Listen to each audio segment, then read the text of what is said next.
Hello students, myself Kajal, a member of Aditya Joshi's education team and your biology class 12 mentor. तो चलो आ जाओ फटाफट से सब लाइव ज्वाइन हो जाओ। फिर आज हम ह्यूमन रिप्रोडक्शन चैप्टर को खत्म कर देंगे। आ जाओ सब लोग फटाफट।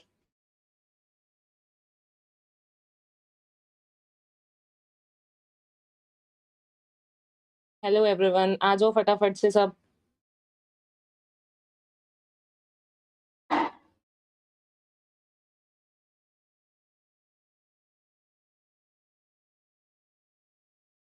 Hello hello everyone.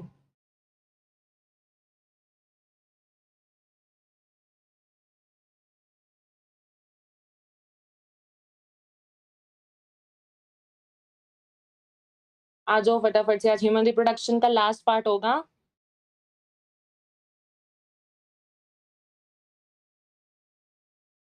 Good evening Ravinder, good evening Prachi.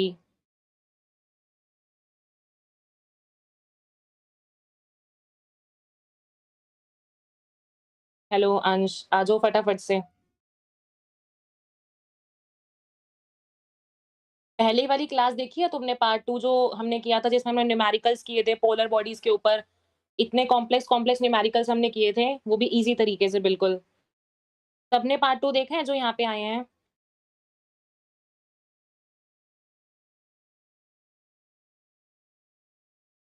बताओ, सब देख के आए हैं ना लेक्चर को?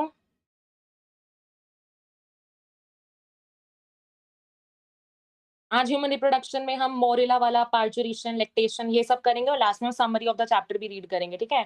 फिर हमारा हाँ, ठीक है, गुड, गुड। जो देख के आए हैं वेरी गुड।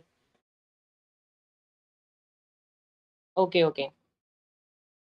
तो चलो, देखो जब तक और बच्चे जॉइन कर रहे हैं मैं आपको बता देती हूँ, फिर हम अपना चैप्टर को स्टार्ट करेंगे, ठीक है? ओके। देखो, अगर तुम्हारा ड्रीम है ना नीट 2025 में नीट निकालना, अगर तुम्हारा मेन एम तुम अपने माइंड में अभी से लेके चल रहे हो कि हाँ, हमें नीट 2025 में ही नीट को निकालना है, तो उसके लिए तुम्हें एक परफेक्ट स्ट्रैटेजी और एक परफेक्ट गाइडेंस की बहुत ज़्यादा रिक्वायरमेंट होती है, ठीक है? जब हमने नीट दिया था, तब हमें भी इस चीज़ की रिक्वायरमेंट थी कि कोई आए और हमें बस इतना सा बता के चले जाए कि टारगेट्स दे के चला जाए एक तरह से डेली कि हाँ, तुम्हें आज ये करना है, तुम्हें आज ये करना है। क्योंकि देखो, जिसके फैमिली बैकग्राउंड में ऑलरेडी कोई डॉक्टर है, जो ऑलरेडी एमबीबीएस कर रहा है, वो तो देखो बता सकते हैं, ठीक है? लेकिन जिनके फैमिली बैकग्राउंड में कोई डॉक्टर ही ना हो या फिर कोई कोई भी प्रॉब्लम की वजह से कोई गाइडेंस नहीं मिल पाती, तो यहाँ पे आपके पास आदित्य सर ने देखो जिसका एम है ना नीट 2025 को क्रैक करना, मैं तो कहूँगी ये तुम्हारे लिए बहुत एक ग्रैंड चीज़ लॉन्च है, ठीक है? जिसमें तुम्हें आदित्य सर ने तुम्हारे लिए लॉन्च किया है एक पर्सनल मेंटरशिप प्रोग्राम, ठीक है? इस प्रोग्राम में ना तुम्हें डेली टारगेट्स मिलने वाले हैं। तुम्हारा जो मेंटर होगा वो तुम्हें आके डेली टारगेट्स देगा, ठीक है? जो भी तुम्हें एटलीस्ट मैं कहूँ तो कोई तुम्हें प्रॉब्लम्स भी आ रही है तुम्हारे, या मैं बोलूँ ऐसा ज़रूरी नहीं कि तुम्हें खाली सिर्फ़ तुम्हारी स्टडी के रिलेटेड प्रॉब्लम्स, नहीं, तुमसे कोई भी मान लो स्टडी बैलेंस नहीं हो पा रही, तुम्हें ऐसा लग रहा है कि नहीं आज हमारा ये टॉपिक था, हम डीमोटिवेटेड हो चुके हैं, ये क्वेश्चन सॉल्व नहीं हो रहा, इसलिए हम डीमोटिवेटेड हो जाते हैं। तो सारी प्रॉब्लम्स अपनी मेंटर से डिस्कस करो और वो तुम्हें ज़रूर बताएगा। 24/7 तुम्हारा जो है डाउट फोरम तुम्हारा ओपन रहता है, तुम अपने डाउट्स पूछो, तुमने जो पूछना है पूछो। क्योंकि पता है क्या होता है, जो तुम्हारा टीचर होता है ना, वो हमेशा ट्रांसपेरेंट रहता है सबके साथ, वो तुम्हें सबको एक तरह से इक्वल जज करके चलेगा। लेकिन जो मेंटर होता है ना, वो तुम्हारा एक पर्सनल तुम्हारा खुद का रिकॉर्ड बना के रखेगा कि हाँ, तुम इस लेवल पे आज स्टैंड कर रहे हो, तो हमें इस बच्चे को यहाँ पे लेके जाना है। ठीक है? तो इस चीज़ की ना बहुत ज़्यादा देखो रिक्वायरमेंट होती है, क्योंकि देखो तुम्हें पर्सनल मेंटरशिप में तुम्हें देखो मिल क्या रहा है, तुम्हें डेली टारगेट्स मिलते हैं, तुम्हें वन टू वन इंटरैक्शन मिल रहा है। ऐसा कभी तुमने इंडिया में आज तक देखा है?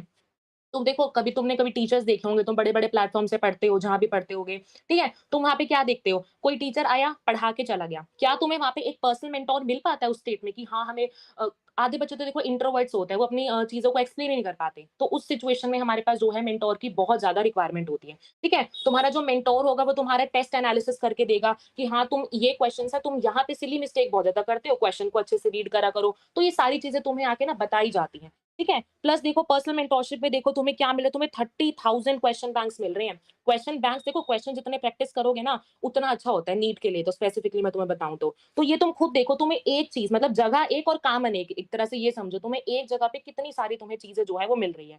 है ना? इसके अलावा देखो अगर तुम मान लो पर्सनल मेंटरशिप देखो जॉइन करते हो, तुम्हारे ऊपर ना एक बर्डन, एक थोड़ा-सा प्रेशर सा बना रहता है कि हाँ, हमें ना कल ये भैया-दीदी आके हमसे पूछेंगे कि तुमने आज ये टॉपिक किया जो मैंने तुम्हें होमवर्क दिया था। तो इससे क्या होता है तुम्हारा एक परफेक्ट शेड्यूल बन के रहता है, तुम एक तरह से फ्लो में रहते हो हमेशा कि हाँ यार, हमसे कोई आके पूछने वाला है तो हमें करके रखनी है वो चीज़ पहले। तो इन सब चीज़ों के लिए ना एक ही जगह पे तुम्हें ये सब चीज़ें मिलेंगी, जो कि है आपको पर्सनल मेंटरशिप। ठीक है? और सबसे देखो बड़ी चीज़ इसमें क्या है, इसमें आपको अप टू 40% आपको ऑफ मिल रहा है, ठीक है? जो कि आपका सिर्फ 15th अगस्त तक है, आज 13 डेट हो गई है, 15th अगस्त तक आपके पास ये ऑफर है, जिसमें आपको ये जो आपका पर्सनल मेंटरशिप का प्रोग्राम है देखो 5000 से इसकी स्टार्टिंग हुई थी। 5000 के बाद आई है 3999 और उसके बाद अब जो है अप टू 40% ऑफ होके सिर्फ आपको ये 3000 रुपीज का पर्सनल मेंटरशिप का प्रोग्राम आपको मिल जाएगा। सिर्फ आपको यूज करना है कोड काजल 123, ठीक है? आप जैसे ही ऐप के ऊपर जाओगे, बाय नाउ के ऑप्शन पे क्लिक करोगे, पर्सनल मेंटरशिप में कोड डालो काजल 123, आपको वहां पे 3000 रुपए में सिर्फ इतनी सारी चीजें मिल जाएंगी। तुम खुद सोचो, क्वेश्चन बैंक है, फुल सिलेबस टेस्ट है, मल्टीपल चीजें हैं, एक जगह पे मल्टीपल चीजें तुमको मिल जाएंगी, है ना? तो मैंने तुमको बता दिया पर्सनल मेंटरशिप देखो तुम्हें ज़रूर देखो लेना, अगर मैं बताऊँ तो देखो लेना चाहिए। अगर मैं होती तुम्हारी जगह मैं तो अपनी सेविंग्स को सेव कर के ले लेती, लेकिन लेती ज़रूर, ठीक है? तो बाकी तुम्हारी मर्ज़ी है, 15th अगस्त तक देखो सिर्फ़ इसका टाइम है, अगर लेना चाहो तो देखो 2 दिन बचे हैं, जाके ले लेना, ठीक है? चलो अब हम स्टार्ट करते हैं, सिर्फ़ तुम्हें यहाँ पे कोड काजल 123 यूज़ करना है, ठीक है? तुम ले सकते हो फिर। ओके, तो चलो स्टार्ट करें अब टॉपिक अपना ह्यूमन रिप्रोडक्शन का, लास्ट पार्ट होगा आज इसका, फिर खत्म हो जाएगा चैप्टर। Good evening everyone. चलो अब स्टार्ट करते हैं, ठीक है? देखो, पहले तो ये बताओ न्यूमेरिकल सबने देखे हैं ना पिछले लेक्चर के और कैसे लगे थे? थोड़ा ये भी बताओ। तुम यार कमेंट्स ही नहीं करके जाते, तुम्हें मैं बोलती हूँ कमेंट्स करो, 3-4 बच्चों का कमेंट्स था सिर्फ पिछली वीडियो में जिन्होंने आंसर भी बताया था, सबका आंसर ठीक था। सबका आंसर भी ठीक था जिन्होंने बताया था। आधे बच्चे तो कमेंट्स ही नहीं करके जाते।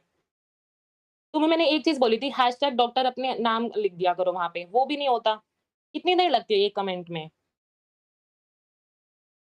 ठीक है? आज ना करके जाना यार, तुम कभी भी नहीं करते हो। This is not good. अच्छे थे ना क्वेश्चन? Okay, okay, okay. चलो, अब हम स्टार्ट करते हैं अपना टॉपिक। ये देखो, तो हमने अपना देखो कहाँ तक पढ़ लिया था, हमने मेंस्ट्रुअल साइकिल अच्छे से समझ ली थी, ठीक है? मैंने तुम्हें 1 2 बार 3 बार भी मेंस्ट्रुअल साइकिल तुम्हें बार-बार रिपीट करके मैंने अच्छे से समझाई थी, ठीक है? आई होप कि तुम्हें उसमें तो देखो कोई प्रॉब्लम होगी नहीं, ठीक है? तो चलो, अब हम स्टार्ट करते हैं अपने फर्टिलाइज़ेशन टॉपिक से। हमने पूरे सीक्वेंस में पूरा चैप्टर पढ़ा है। पहले हमने अपना क्या गैमेटोजेनेसिस पढ़ी थी, स्पर्मेटोजेनेसिस पढ़ी थी, oogenesis पढ़ी, मेंस्ट्रुअल साइकिल पढ़ी, ठीक है? अब हम पढ़ेंगे फर्टिलाइज़ेशन। देखो, सबसे पहला प्रोसेस जो हमें पता है क्या होता है, इंसेमिनेशन। देखो वैसे पहले गैमेटोजेनेसिस होता है, मतलब उसके बाद हमारे पास क्या होता है, इंसेमिनेशन। इंसेमिनेशन का मतलब क्या होता है कि transfer of semen from male reproductive system to female reproductive system, ये हमको पता है, ठीक है? तो क्या है, अगर मान लो हमें फर्टिलाइजेशन करानी है, अगर हमें फ्यूजन करानी है मेल और फीमेल गैमीट के बीच में, तो सबसे पहला काम हमारे पास होना चाहिए इंसेमिनेशन। दैट मीन्स जो है हमारे पास सीमेन जो है रिलीज होना चाहिए। सीमेन सबको पता है क्या क्या होती है, सिक्रीशंस आपकी जितनी भी ग्लैंड्स की प्लस जो आपका स्पर्म्स होते हैं वो मिलके बनाते हैं सीमेन, और वो आपका जब मेल रिप्रोडक्टिव सिस्टम से फीमेल रिप्रोडक्टिव ट्रैक में थ्रू वेजाइना और सर्विक्स एंटर करता है, तो हमारे पास क्या होती है, फर्टिलाइजेशन होती है, ठीक है? तो सबसे पहले हुआ आपके पास इंसेमिनेशन। सेकंड प्रोसेस होता है आपके पास कैपेसिटेशन। देखो अगर तुमने देखो प्रीवियस से अगर तुम क्वेश्चन सॉल्व करते होगे, ठीक है? मैं भी आपको तुमको थोड़े-थोड़े कराती हूँ। उसमें तुमने एक प्रोसेस का नाम पढ़ा होगा, दैट इज़ कैपेसिटेशन। कैपेसिटेशन का मतलब होता है हमारे पास एक्टिवेशन बेसिकली। कैपेसिटेशन का मतलब होता है activation of sperms after entering after entering into female reproductive tract, after entering into female reproductive tract, ठीक है? तो देखो पहली बात तो ना ये क्वेश्चन बहुत आता है कि कैपेसिटेशन होती कहाँ पे है? तो हम कहेंगे फीमेल के अंदर। ये तो बिल्कुल मत करके आ जाना मेल में होती है, नहीं। एक्टिवेशन देखो आपके पास स्पर्म्स जो है एंटर कर रही है आपके फीमेल रिप्रोडक्टिव ट्रैक में, तो उसके बाद क्या होता है, उन एक्टिवेशन करानी होती है स्पर्म्स की। बिकॉज़ देखो जब हमने अपना यूट्रस का डायग्राम हमने यहाँ पे इस तरह से हमने जब अपना यूट्रस का यहाँ पे डायग्राम स्टडी किया था, हमने देखा था यहाँ से हमारे पास क्या होता है, यहाँ पे हमारे पास फैलोपियन ट्यूब से एक ओवम कैच होता है। ओवम के बाद उसको इस वाली साइड पे कौन सी साइट ऑफ फर्टिलाइजेशन होती है, एम्प्यूला। एम्प्यूला के पास उसको आना होता है। सिमिलरली जो हमारा यहाँ पे स्पर्म होता है वो भी एंटर हो के हमारा कहाँ पे पहुंचना होता है, उसको भी एम्प्यूलर रीजन पे पहुंचना होता है। लेकिन ये जो स्पर्म है ना वो ये नहीं खुद उड़ उड़ के चला जाता है, ऐसा नहीं होता। स्पर्म को एक्टिवेशन चाहिए होती है, ठीक है? स्पर्म को बेसिकली कुछ ऐसी एक्टिवेशन, कुछ केमिकल्स चाहिए होते हैं जिससे कि स्पर्म एक्टिवेट हो और फटाफट से जैसे ओवम आया है वैसे ही वो भी हमारा जो है वो ऊपर पहुंच जाए, कहाँ पे, एम्प्यूला वाले रीजन के ऊपर, ठीक है? थर्ड प्रोसेस होता है कीमो अट्रैक्शन। कीमो अट्रैक्शन का मतलब ये देखो, यहाँ पे मेरे पास क्या होता है, इनफंडिबुलम होता है। इनफंडिबुलम से यहाँ पे ओवरी होती है। ओवरी ने जैसे ही अपना एग निकाला, ये जो एग होता है ना कुछ केमिकल्स रिलीज करता है, जैसे ही ये केमिकल्स जो हमारे रिलीज़ होते हैं, तब हमारे पास इस केमिकल के रिलीज़ होने की वजह से ही जो हमारा स्पर्म है वो अट्रैक्ट हो पाता है, ठीक है? ऐसे तो नहीं है ना खुद हो जाएगा, अभी मैंने तुमको ऊपर बताया। तो क्या होता है हमारे पास एक्टिवेशन होती है, कौन करता है वो एक्टिवेशन? हमारा जो ओवा होता है वो एक्टिवेशन करता है कुछ केमिकल्स का रिलीज़ करके, जिससे कि एम्पुला जो कि हमारी साइट ऑफ फर्टिलाइज़ेशन है, वहाँ पे हमारे पास जो स्पर्म है वो पहुँच जाए। ठीक है? पहली बात तो ये होगी। अब देखो एक्रोसोम, एक्रोसोम क्या होता है बताना एक बारी?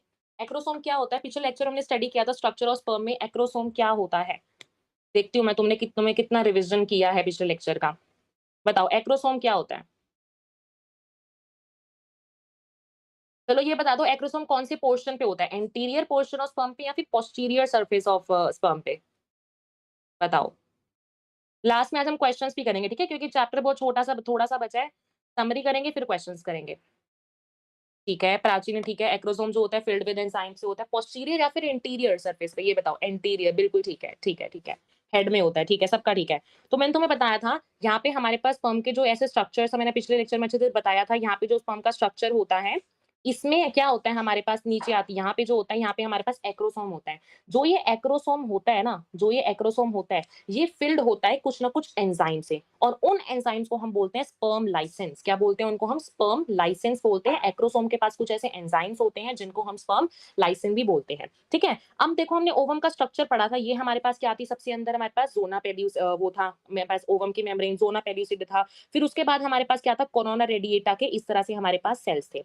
अब मान लो एक स्पर्म जो है वो आया, आफ्टर इंसेमिनेशन स्पर्म आया, तो स्पर्म को ना एंट्री लेनी है, कहाँ पे एंट्री लेनी है उसको? हमारे पास ओवम के अंदर, सो दैट हम कहें तो हमारे पास फर्टिलाइजेशन हो पाए। अब क्या है, अब इस ओवम के बाहर तो इतनी ज्यादा प्रोटेक्टिव मेम्ब्रेन्स है, ज़ोना पेल्यूसिडा है, कोरोना रेडिएटा है, इनको तोड़ना भी तो है ना। तो इनके तोड़ने के लिए हमारे पास कुछ एंजाइम्स आते हैं। पहला एंजाइम हमारे पास आता है हाइलुरोनिडेज, ठीक है?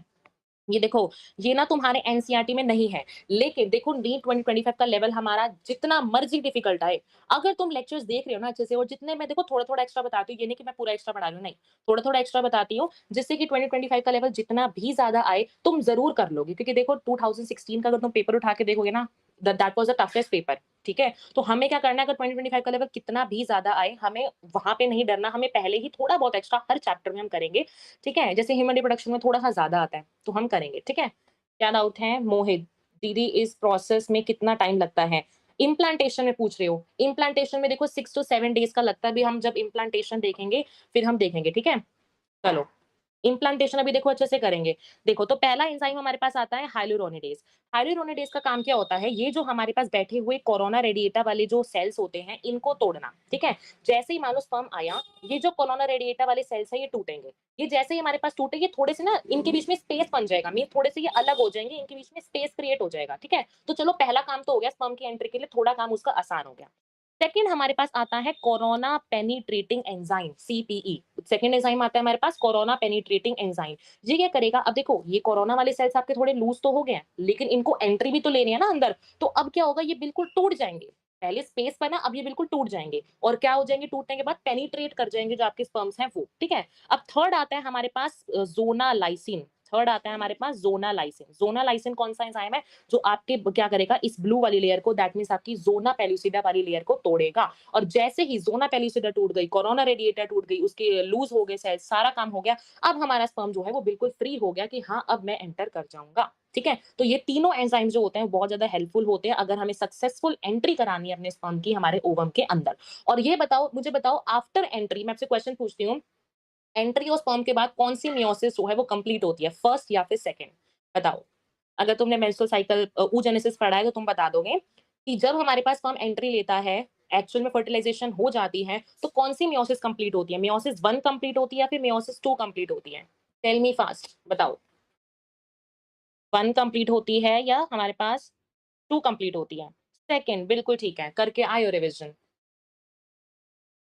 वेरी गुड, ठीक है, चलो। अब हम देखो हमने ये देख लिया। अब देखो मैंने आपको बताया था, देखो अगर हमें सक्सेसफुल अपना फर्टिलाइज़ेशन कराना है, उस केस में देखो हमारा ज़रूरी होता है कि हमारा स्पर्म भी और जो ओवम है वो एक जगह पे, व कौन-सी जगह है वो हमारे पास? हमारी एम्पुला वाली। उस पे हमारे पास सक्सेसफुल, हम एक देखो एनसीईआरटी में यहाँ पे आता है कि हमारे पास ओवम देखो, यस, जो ओवम रिलीज हो रहा है हमारा ओवरी से is also transported to ampullary region where fertilisation take place. तो फर्टिलाइजेशन हमारी तभी हो सकती है, यहाँ पे देखो कंडीशन लिखी हुई है कि फर्टिलाइजेशन हमारी तभी हो सकती है if ovum and sperms are transported simultaneously, साथ साथ अगर आए। अगर मान लो आपके पास ओवम पहले आ गया है, तो नहीं हो पाएगी। तो आपके पास कंडीशन होनी चाहिए कि आपके पास सेम टाइम पे वो दोनों चीजें जो है वो आए। ठीक है, नेक्स्ट चीज देखो, प्रोसेस ऑफ फ्यूजन सबको पता है, ये तो फर्टिलाइजेशन हम इसको कहते हैं। तो क्या होता है, स्पर्म जैसे हमारा कांटेक्ट में आता है ज़ोना पेलुसिडा लेयर के, तो उसमें क्या करता है चेंजेस। अब देखो, मैंने तुम्हें बताया था हमारे पास ये ओवम का स्ट्रक्चर है, ये आपके पास कौन सी लेयर होती है, ज़ोना पेलुसिडा।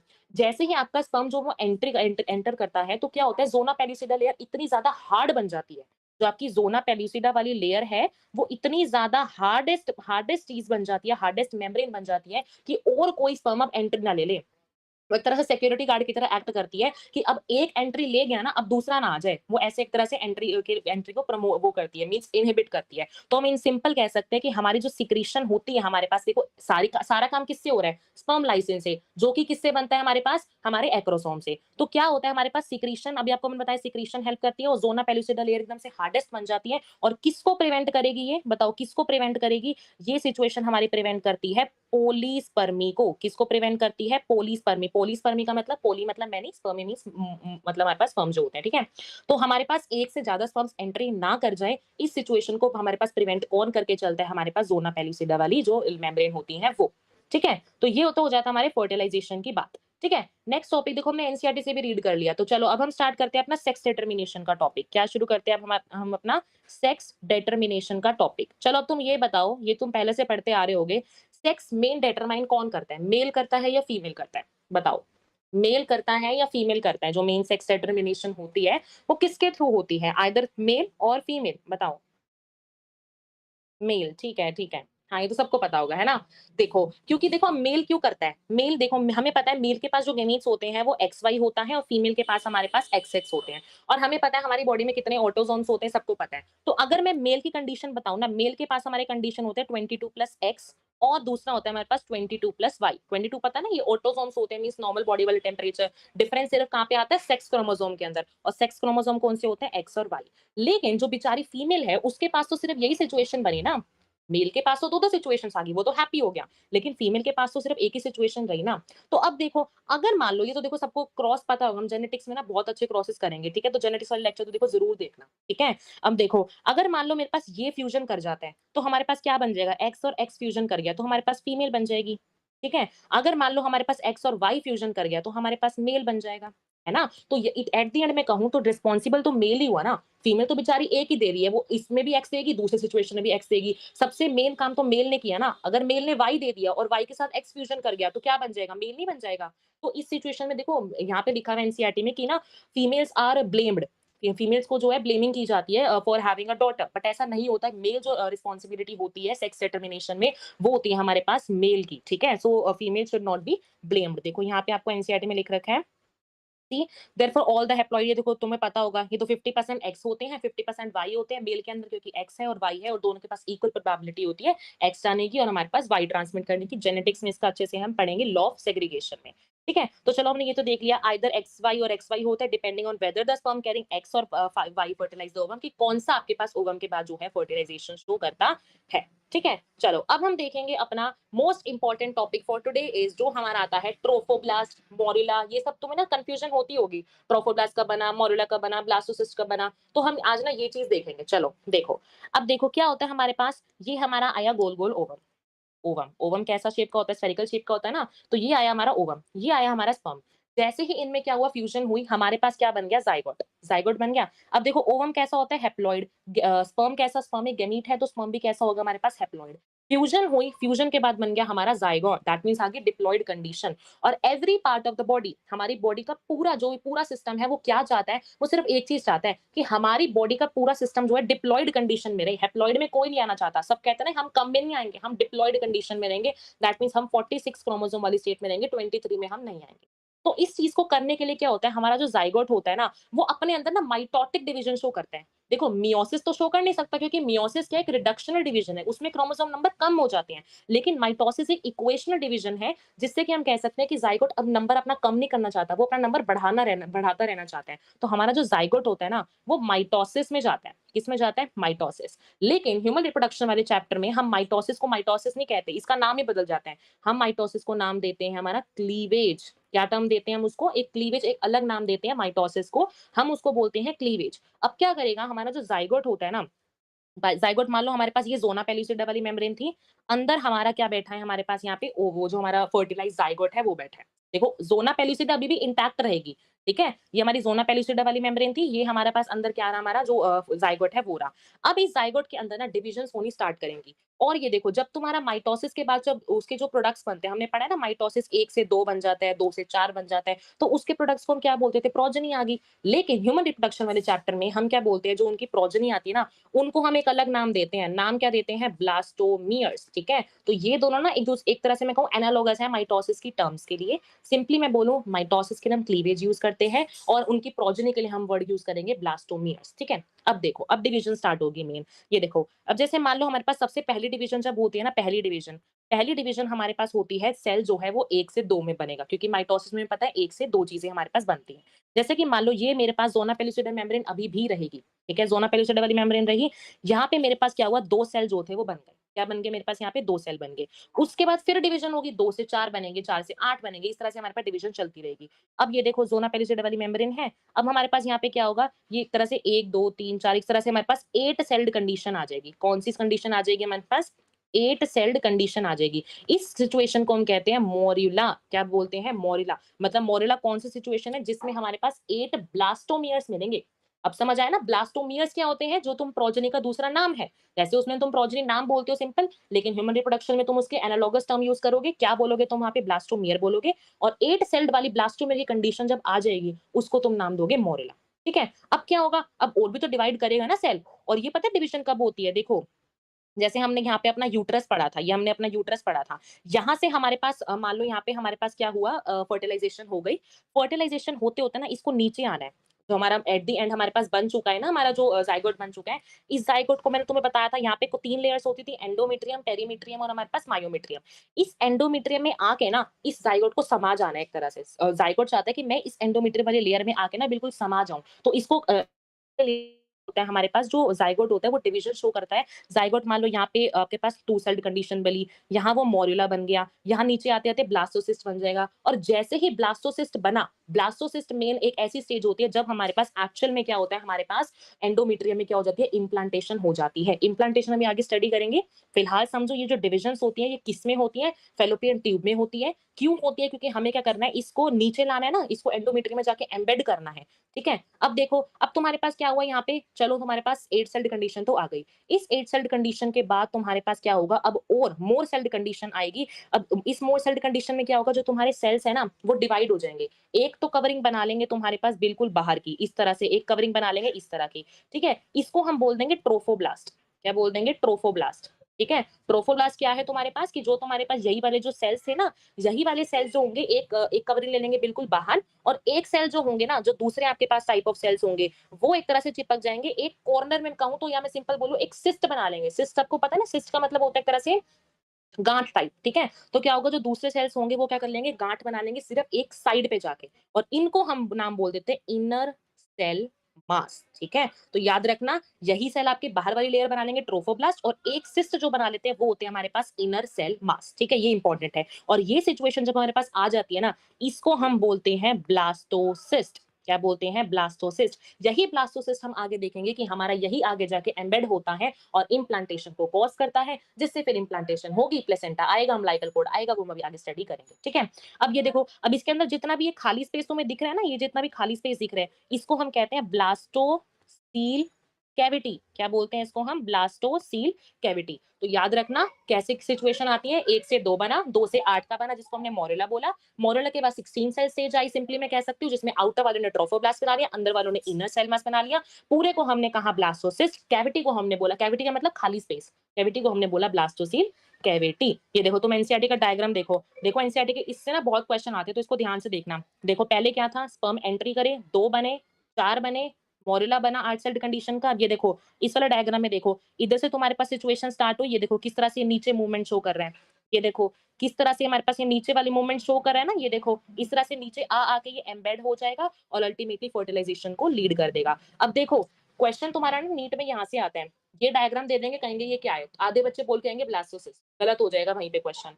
ये होएगा हमारे पास मोरेला, ठीक है? ब्लास्टोसिस्ट मैंने तुम्हें कब बताया? जब तुम्हारे पास एक आउटर वाली लेयर ट्रोफोब्लास्ट बन जाएगी और एक सिस्ट टाइप का बन जाएगा, जी ये तरह से सिस्ट है, तो हमारे पास वो सिचुएशन को हम कहेंगे ब्लास्टोसिस्ट। तो डायग्राम अच्छे से याद रखना, मोरेला क्या है, ब्लास्टोसिस्ट क्या है, ठीक है? आगे सबको समझ में?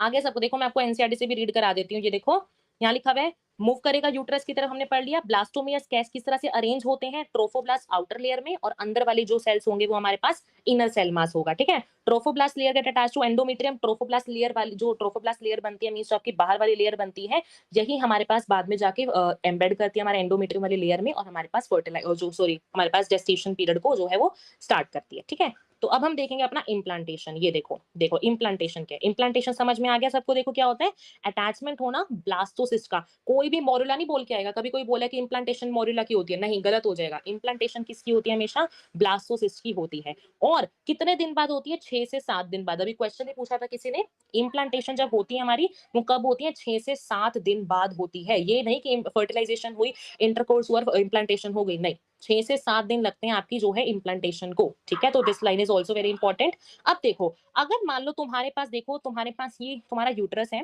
ठीक है? ये यूट्रस है, यहाँ पे तुम्हारे पास जो है फेलोपियन ट्यूब स्टार्ट हुई। अब जैसे तो मैंने बोला कि यहाँ पे तुम्हारे पास मूवमेंट करता जाता है मोरेला, ब्लास्टोसिस्ट, ऐसे-ऐसे। अगर मान लो तुम्हारा जो ये ब्लास्टोसिस्ट है वो इधर अंदर एंडोमेट्रियम में एम्बेड ना होके कहीं ऊपर ही जाके एम्बेड हो जाए, तो उस केस में हम उस प्रेगनेंसी को कहते हैं एक्टोपिक प्रेगनेंसी। एक्टोपिक प्रेगनेंसी का मतलब होता है कि fertilisation other than the endometrium site, कि फर्टिलाइजेशन हो रही है लेकिन एंडोमेट्रियम वाली लेयर में नहीं हो रही, कहीं ऊपर ही हो जा रही है, तो उसको हम कहते हैं ectopic pregnancy. This is also very important. ये तुम्हारी ना रिप्रोडक्टिव हेल्थ वाला जब तुम पोर्शन पढ़ोगे ना, वहां पे आता है, इसका जो वर्ड है वहां पे आता है, ठीक है ना? चलो अब हम देखते हैं अपना ट्रोफो। देखो इतना सबको समझ में आ गया? समझ में आ गया ना? बताओ, थम्स अप दे दो, थम्स अप दे दो। बताओ बताओ। ट्रोफोब्लास्ट लेयर सिंगल या मल्टीपल? देखो उसमें है मल्टीपल सेल्स लेकिन होती सिंगल है, ठीक है ना? ठीक है ना? किसका डाउट था ये? छवि का, ठीक है, ठीक है, सबको समझ में आ गया। ठीक है, ठीक है, ठीक है। होमवर्क करके जाओगे ना आज? डॉक्टर लिख के प्रॉमिस करो, पहले तो आज तुम होमवर्क करके जाओगे कि नहीं करके जाओगे? प्रॉमिस करो। होमवर्क करके जाओगे आज डॉक्टर का। Doctor hashtag doctor your name, ठीक है? चलो अब हम आगे देखते हैं। आगे देखते हैं, ये देखो। अब मैंने बोला हमारा ट्रोफोब्लास्ट जो था ना, हमारा ट्रोफोब्लास्ट था। अब ट्रोफोब्लास्ट क्या था हमारे पास, जो ये हमारी बाहर वाली लेयर्स थी ये, ठीक है? हाँ, प्रॉमिस कर दिया, बहुत अच्छे, वेरी गुड, ठीक है, ठीक है। देखो, अब क्या होता है, जो ट्रोफोप्लास्ट हमारे पास आउटर लेयर बनी ना, ये जो ट्रोफोप्लास्ट लेयर होती है ना, ये एक हार्मोन सिक्रीट करती है। कौन सा हार्मोन सिक्रीट करती है? एचसीजी, जिसका नाम क्या होता है? Human chorionic gonadotrophin, very important hormone. जब हमारा ट्रोफोब्लास्ट होता है, वो हमारा रिलीज करता है हार्मोन, कौन सा? हमारा एचसीजी, जिसका नाम है ह्यूमन कोरियोनिक गोनेडोट्रोफिन। जो कि अब ये जो हार्मोन होता है ना, ये जैसे ही मान लो मेरा हार्मोन जो है मदर के ट्रोफोब्लास्ट से निकला, ये जो हार्मोन है फिर जाएगा ये ब्लड के अंदर, ब्लड से डायरेक्ट चला जाता है यूरिन के अंदर। तुम देखते होगे जब टीवी में एड्स आती है, तो तुम देखते होगे जहाँ पे एक मेडिकल किट आती है, चेक प्रेगनेंसी किट आती है, जहाँ पे जहाँ पे चेक करती है मदर्स की दे आर प्रेग्नेंट और नॉट। तो वहां पे क्या होता है, जो मदर चेक करती है वो किसके थ्रू चेक करती है? यूरिन के थ्रू वहां पे वो चेक करती है, जिनमें वो क्या दिखता है? सिर्फ वहां पे एचसीजी वाला जो है हार्मोन, जो अगर मान लो उन जो रेड लाइट आती है, जो डिटेक्शन तुम देखते होगे, वहाँ पे जो डिटेक्शन है ना, वो सिर्फ डिटेक्शन हो पाती है मदर्स को सिर्फ इस एचसीजी हार्मोन की वजह से। अगर मान लो कोई मदर चेक करने लग जाए after first day of intercourse, तो क्या वहाँ पे तुम्हें उस सिचुएशन में क्या तुम्हें वहाँ पे पॉजिटिव टेस्ट दिखेगा? बिल्कुल भी नहीं दिखेगा, क्योंकि इम्प्लांटेशन या फिर मैं सिंपली बोलूँ जो ट्रोफोब्लास्ट की फॉर्मेशन है वो हुई ही 6 से 7 दिन में है। तो तुम्हें इट मीन सिंपली बोलो तो चेकिंग भी कब करनी चाहिए? After 6 to 7 days. First day में तो कुछ भी नहीं होगा, ठीक है? हाँ, ठीक है, सबने प्रॉमिस कर दिया, ठीक है, ठीक है, ठीक है। ठीक है? तो इस तरह से जो टेस्ट होता है मैंने देखो थोड़ा आउट ऑफ बॉक्स जाके बता दिया, बट देखो पता होना चाहिए, जनरल नॉलेज की बात है और ये चैप्टर वैसे ही थोड़ा सोशल चैप्टर है, we should all know this, ठीक है? अब देखो, अब मैंने तुम्हें बताया, ये देखो जैसे ही मेरे पास मान लो यहाँ पे मैंने तुम्हें बताया था ट्रोफोब्लास्ट होता है, इनर सेल मास, यहाँ पे अंदर ये ट्रोफोब्लास्ट था, यहाँ पे इनर सेल मास बना था। ये जो इनर सेल मास होता है ना, ये 2 तरह के सेल्स में कन्वर्ट हो जाता है, 2 में। देखो जो सबसे आउटर वाली लेयर है उसको हम बोलते हैं एपिब्लास्ट और जो अंदर वाली लेयर बनाता है उसको हम बोलते हैं हाइपोब्लास्ट, ठीक है? ये लर्न करने की जरूरत नहीं है, सिंपल बता रही हूँ। ये जो ऊपर वाली लेयर्स होती है ना, ये हमारे पास 3 लेयर्स को अराइज़ देती है। कौन-सी हमारे पास? एक्टोडर्म, मेसोडर्म और थर्ड वाली हमारी एंडोडर्म, ठीक है? हमारे पास 3 लेयर्स बनती हैं, किससे बनती है? पहली बात तो एपिब्लास्ट से बनती है, मीन्स सिंपल बोलो तो एपिब्लास्ट भी किसका पार्ट है? इनर सेल मास का। तो is a very important question कि इनर सेल मास से हमारे पास क्या होता है? इनर सेल मास से हमारे पास 3 लेयर्स बनती हैं, एक्टोडर्म, मेसोडर्म, एंडोडर्म। पहले हमारे पास एक्टो मतलब सबसे बाहर वाली लेयर, एंडो वाली सबसे इनर वाली। सबसे पहले एक्टो और एंडो ही बनती है, बाद में हमारे पास जो है मेसोडर्म वाली जो लेयर है वो आती है। ठीक है? This point is very important.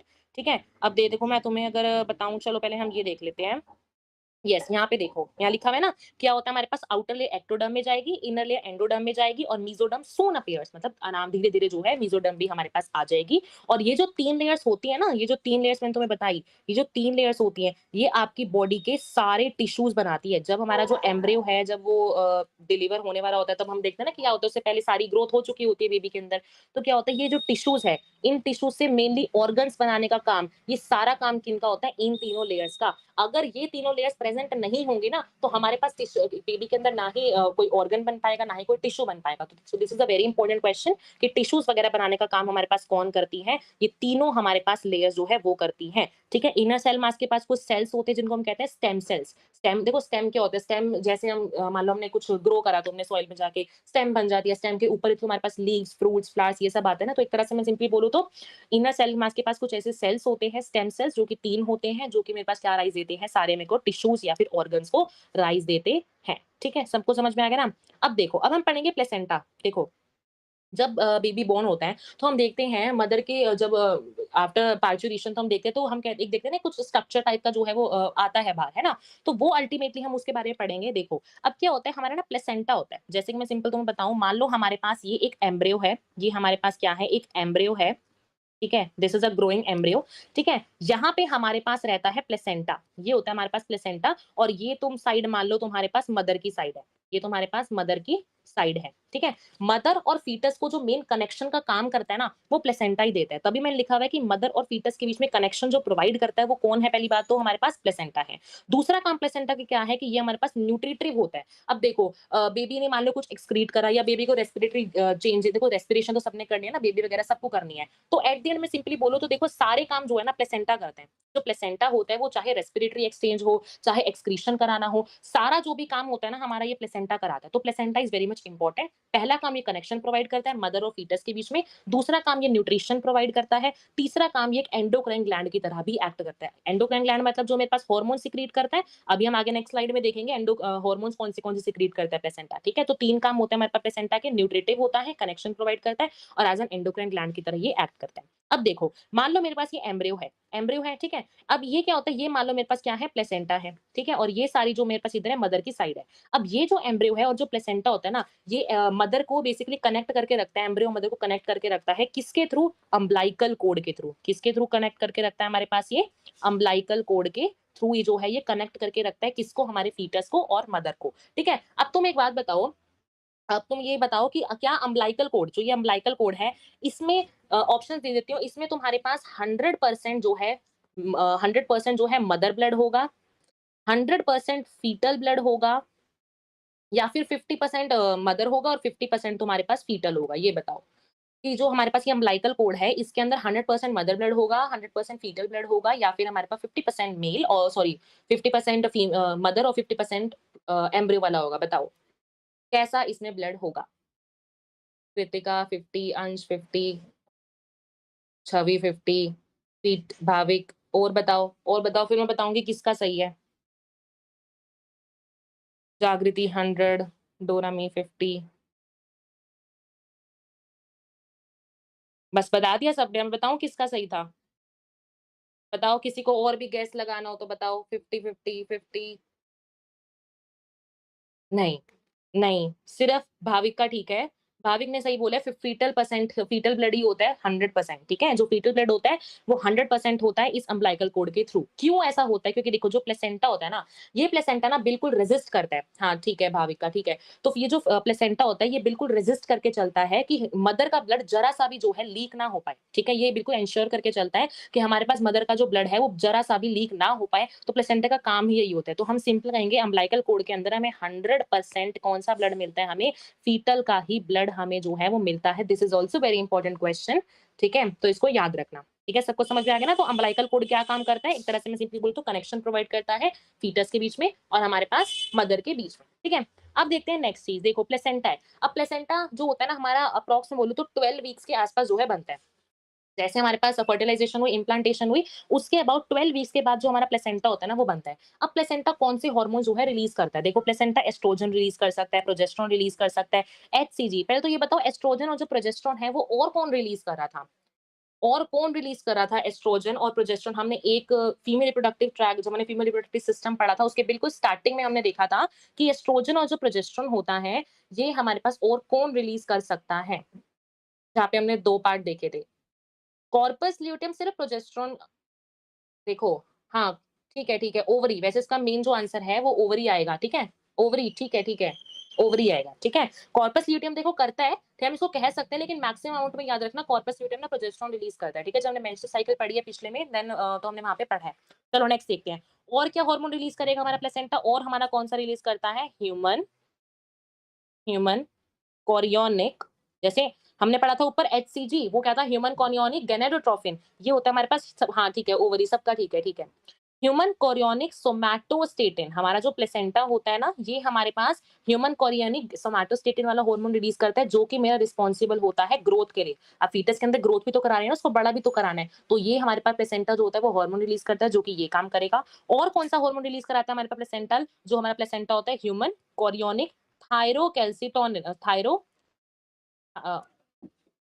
Yes और कौन सा हमारा हार्मोन रिलीज होता है थायरोटॉक्सिन थायरोटॉक्सिन कौन सा हार्मोन रिलीज करता है ये हमारे पास फीटस के अंदर थायराइड ग्लैंड जो भी देखो थायराइड ग्लैंड्स को मेंटेन करने के लिए चाहिए ना तो वो हमारा करता है हमारा थायरोटॉक्सिन लास्ट आता है एचपीएल जो कि तुम्हारे एनसीईआरटी में दिया हुआ है वो ऊपर वाले एनसीईआरटी में नहीं थे ठीक है ये होता है हमारे पास ह्यूमन प्लेसेंटल लैक्टोजन कौन सा हार्मोन होता है ह्यूमन प्लेसेंटल लैक्टोजन अब ये तीन हार्मोन्स ये जो भी हमने पांच हार्मोन्स डिस्कस करे ये हमारे पास जो हार्मोन्स होते हैं ये कौन निकालता है प्लेसेंटा निकालता है इनके अलावा एक और हार्मोन होता है हमारे पास रिलैक्सिन कौन सा हार्मोन होता है रिलैक्सिन जो कि मेरा निकलता है ओवरी से और जो कि क्या काम करता है ये काम करता है डायलेट करने का किसको हमारे में सिंपली बोलूं तो बर्थ कैनाल को बर्थ कैनाल क्या होता है बताओ फटाफट से बर्थ कैनाल क्या होता है बर्थ कैनाल किसका कॉम्बिनेशन होता है डैश प्लस डैश डायलेट करता है हमारे किसको जो हमारा रिलैक्सिन वाला हार्मोन होता है देखो डायलेट करना आपके बर्थ कैनाल को तभी तो एट द एंड हम खोलेंगे ना पार्चुरेशन हो पाएगी तभी तो बेबी एक्सपल्शन हो पाएगा अगर वही डायलेशन ही नहीं होगी तो अंदर ही रह जाएगा तो अब मुझे ये बताओ फटाफट से कि जो रिलैक्सिन वाला जो हार्मोन है पहली बात तो वो निकाला ओवरी ने याद रखना ठीक है और ये भी याद रखना जो रिलैक्सिन वाला हार्मोन हो गया हमारा एचपीएल वाला हार्मोन हो गया ये सिर्फ कब निकलते हैं ड्यूरिंग प्रेगनेंसी टाइम में निकलते हैं बाकी हार्मोन से एस्ट्रोजन प्रोजेस्टेरोन तो हमारे नॉर्मल भी निकले मेंस्ट्रुअल साइकिल में भी निकले लेकिन ये जो दो तीन हार्मोन्स होते हैं सिर्फ हमारे ड्यूरिंग प्रेगनेंसी ही निकलते हैं चलो बताओ ये बताओ मुझे बर्थ कैनाल क्या होता है डैश प्लस डैश कौन बनाता है बताओ फटाफट से बताओ बर्थ कैनाल किससे बनता है डैश प्लस डैश तो हमने यूट्रस वाला डायग्राम पढ़ा था वहां हमने देखा था बताओ नहीं पता क्या किसी को नहीं पता बताओ किससे बनता है वेजाइना सर्विक्स ठीक है सिंपल सा है ठीक है जागृति का ठीक है हाँ बताओ ठीक है तो हमारा किससे बनता है सर्विक्स और वेजाइना से इनको डायलेट करेगा कौन हमारा relaxin hormone so that successful parturition baby की हो पाए ठीक है अब देखो थोड़ा सा हमको एनसीईआरटी से पढ़ा देती हूँ देखो अब देखो कोरियोनिक लाइव हम डिस्कस करेंगे पहले देखो हमारे पास क्या होता है स्ट्रक्चर बनता है जिसको हम कहते हैं प्लेसेंटा प्लेसेंटा ही जो होता है हमारे पास किस लिए होता है सप्लाई ऑफ ऑक्सीजन करने के लिए न्यूट्रिएंट्स के लिए ऑक्सीजन मतलब रेस्पिरेटरी एक्सचेंज के लिए और रिमूवल करने के लिए सीओ2 का रिमूवल भी तो करना है ना और क्या करने के लिए एक्सक्रीशन वेस्ट के लिए सारा कौन रिस्पॉन्सिबल होता है हमारे पास प्लेसेंटा रिस्पॉन्सिबल होता है हार्मोन्स कौन से सीक्रेट होते हैं एचसीजी हमारे पास रिलीज होता है एचपीआर रिलीज होता है एस्ट्रोजन होता है प्रोजेस्टेरोन होता है और रिलैक्सिन भी हमारे पास जो है वो सीक्रेट होता है ठीक है ये हमने अच्छे से देख लिया ठीक है उसके अलावा देखो अब मैंने तुमको बताया ना एचसीजी हो गया एचपीएल हो गया रिलैक्सिन हो गया ये कब निकलते हैं हमारे ओनली ड्यूरिंग प्रेगनेंसी ही निकलते हैं so these hormones are very important कि ऐसे कौन से हार्मोन्स है जो सिर्फ ड्यूरिंग प्रेगनेंसी ही रिलीज होते हैं और ये हार्मोन्स किस लिए जरूरी होते हैं these all hormones are responsible for fetal growth fetus की ग्रोथ करानी है कौन सा था fetus की ग्रोथ के लिए HCS that is human chorionic और somatostatin फिर metabolic changes मदर के अंदर भी तो कुछ ऐसे चेंजेस कराने हैं ना सो दैट मदर जो है वो रेडी हो जाए बेबी एक्सपल्शन के लिए है ना और मेंटेनेंस ऑफ प्रेगनेंसी के लिए तो ये सारे हार्मोन्स का जो रोल है वो बहुत ज्यादा मैं सिंपली बोलो तो इम्पोर्टेंट होता है ठीक है चलो अब पढ़ते हैं हम second last topic of this chapter which is basically gestation period. Gestation period मतलब कि कितने टाइम तक जो बेबी है वो ग्रो करता है मदर की वूम के अंदर, सिंपली आई कैन से यूट्रस के अंदर। ठीक है, तो जेस्टेशन पीरियड ह्यूमंस में होता है अबाउट योर 9 मंथ्स। ठीक है, और अगर हम इन जनरल बोले तो 266 डेज फ्रॉम फर्टिलाइजेशन। जिस दिन आपकी फर्टिलाइजेशन हुई उसके 266 डेज जो टाइम पीरियड रहता है वो आपके पास रहता है जेस्टेशन पीरियड का, या फिर मैं सिंपली बोल दूं 280 days from the last menstruation. क्योंकि हमें पता है मेंस्ट्रुएशन तो होगी नहीं उस टाइम पे, तो क्या होगा लास्ट मेंस्ट्रुएशन से 280 डेज रहते हैं जेस्टेशन पीरियड के। This is not so important, NCERT में गिवन नहीं है, बट अब वही बात है कि हमें जनरल आइडिया इसका होना चाहिए। अब देखो 9 मंथ्स का हमारे पास क्या हुआ, जेस्टेशन पीरियड हुआ। 9 मंथ में से ना अब हम उनके ना डिवीजन करेंगे। जो फर्स्ट 3 मंथ्स होते हैं इसको हम बोलेंगे, हमारा नाम फर्स्ट ट्राइमेस्टर। ट्राइमेस्टर मतलब वही तीन, ट्राई का मतलब तीन। तो first third month your first trimester, this is your second trimester, means fourth, fifth, sixth month your second trimester, and last 3 months are your third trimester. ठीक है, तो जो क्वेश्चन आता है ना वो इनके ट्राइमेस्टर से आता है, तो दिस इज वेरी इंपॉर्टेंट कि हमारे पास कौन सा ट्राइमेस्टर किस मंथ के लिए हम यूज करते हैं। ठीक है, नेक्स्ट देखो, अब हमें वही देखो डिवीजन करनी है अपने किस मंथ में क्या होता है। This is also very important question कि किस मंथ में क्या चीज होती है फीटस के अंदर, सो दैट हमारे पास जो है वो ग्रो कर पाता है। समझ में आ रहा है सबको? समझ में आ रहा है सबको? सिर्फ 10 मिनट का हमारा मैक्सिमम चैप्टर रहता है, उसके बाद फिर हम क्वेश्चन ही क्वेश्चन करेंगे। बताओ, give me a thumbs up, give me a thumbs up. बताओ सबको समझ में आ रहा है तो बताओ, बताओ फिर हम अपना ये स्टार्ट करेंगे।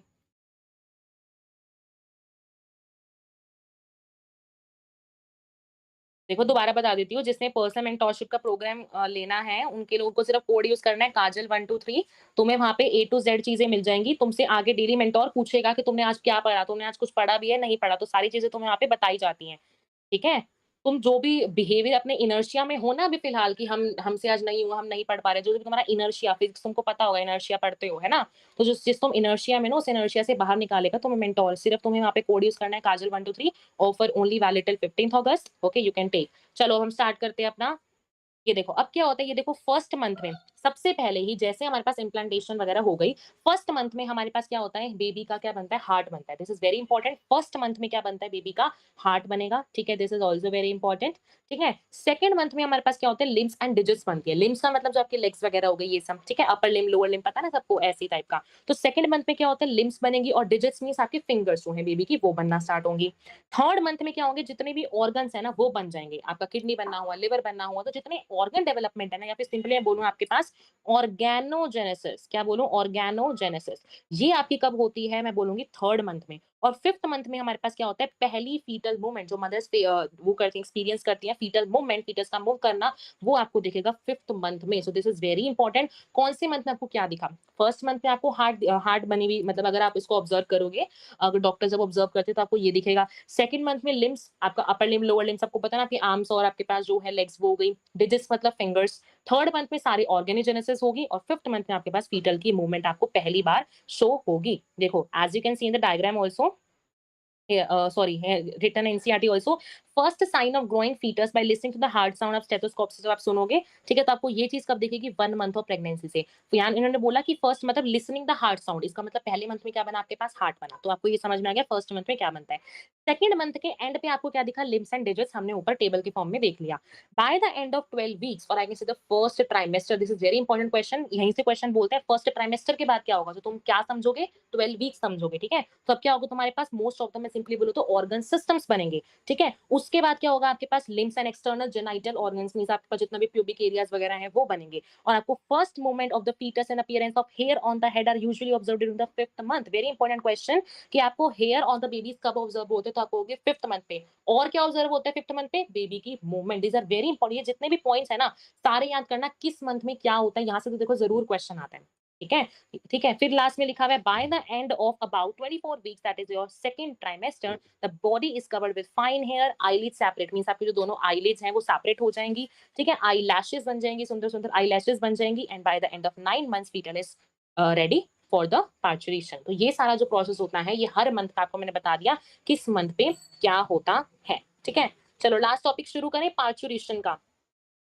पार्चुरेशन का, पार्चुरेशन का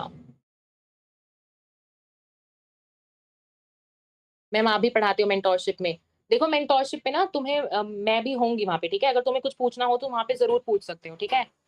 yes, I will also be available for that. Okay. ठीक है? बाकी तुम्हें ₹499 का जो तुम्हारा डीपीपी कोर्स था, वो भी मैं देखो तुम्हें वहीं डीपीपीज़ में सारी सॉल्व कराती हूँ। एक चैप्टर के हमारे 200-300 क्वेश्चन हो जाते हैं, ठीक है? तो जो भी पर्सनल मेंटरशिप वाले होंगे उनको तो फ्री ऑफ कॉस्ट जो डीपीपी वाला कोर्स है वो मिलता ही है, ठीक है? सबको पता है ना, free of cost DPP course मिलता है पर्सनल मेंटरशिप वालों को, ठीक है?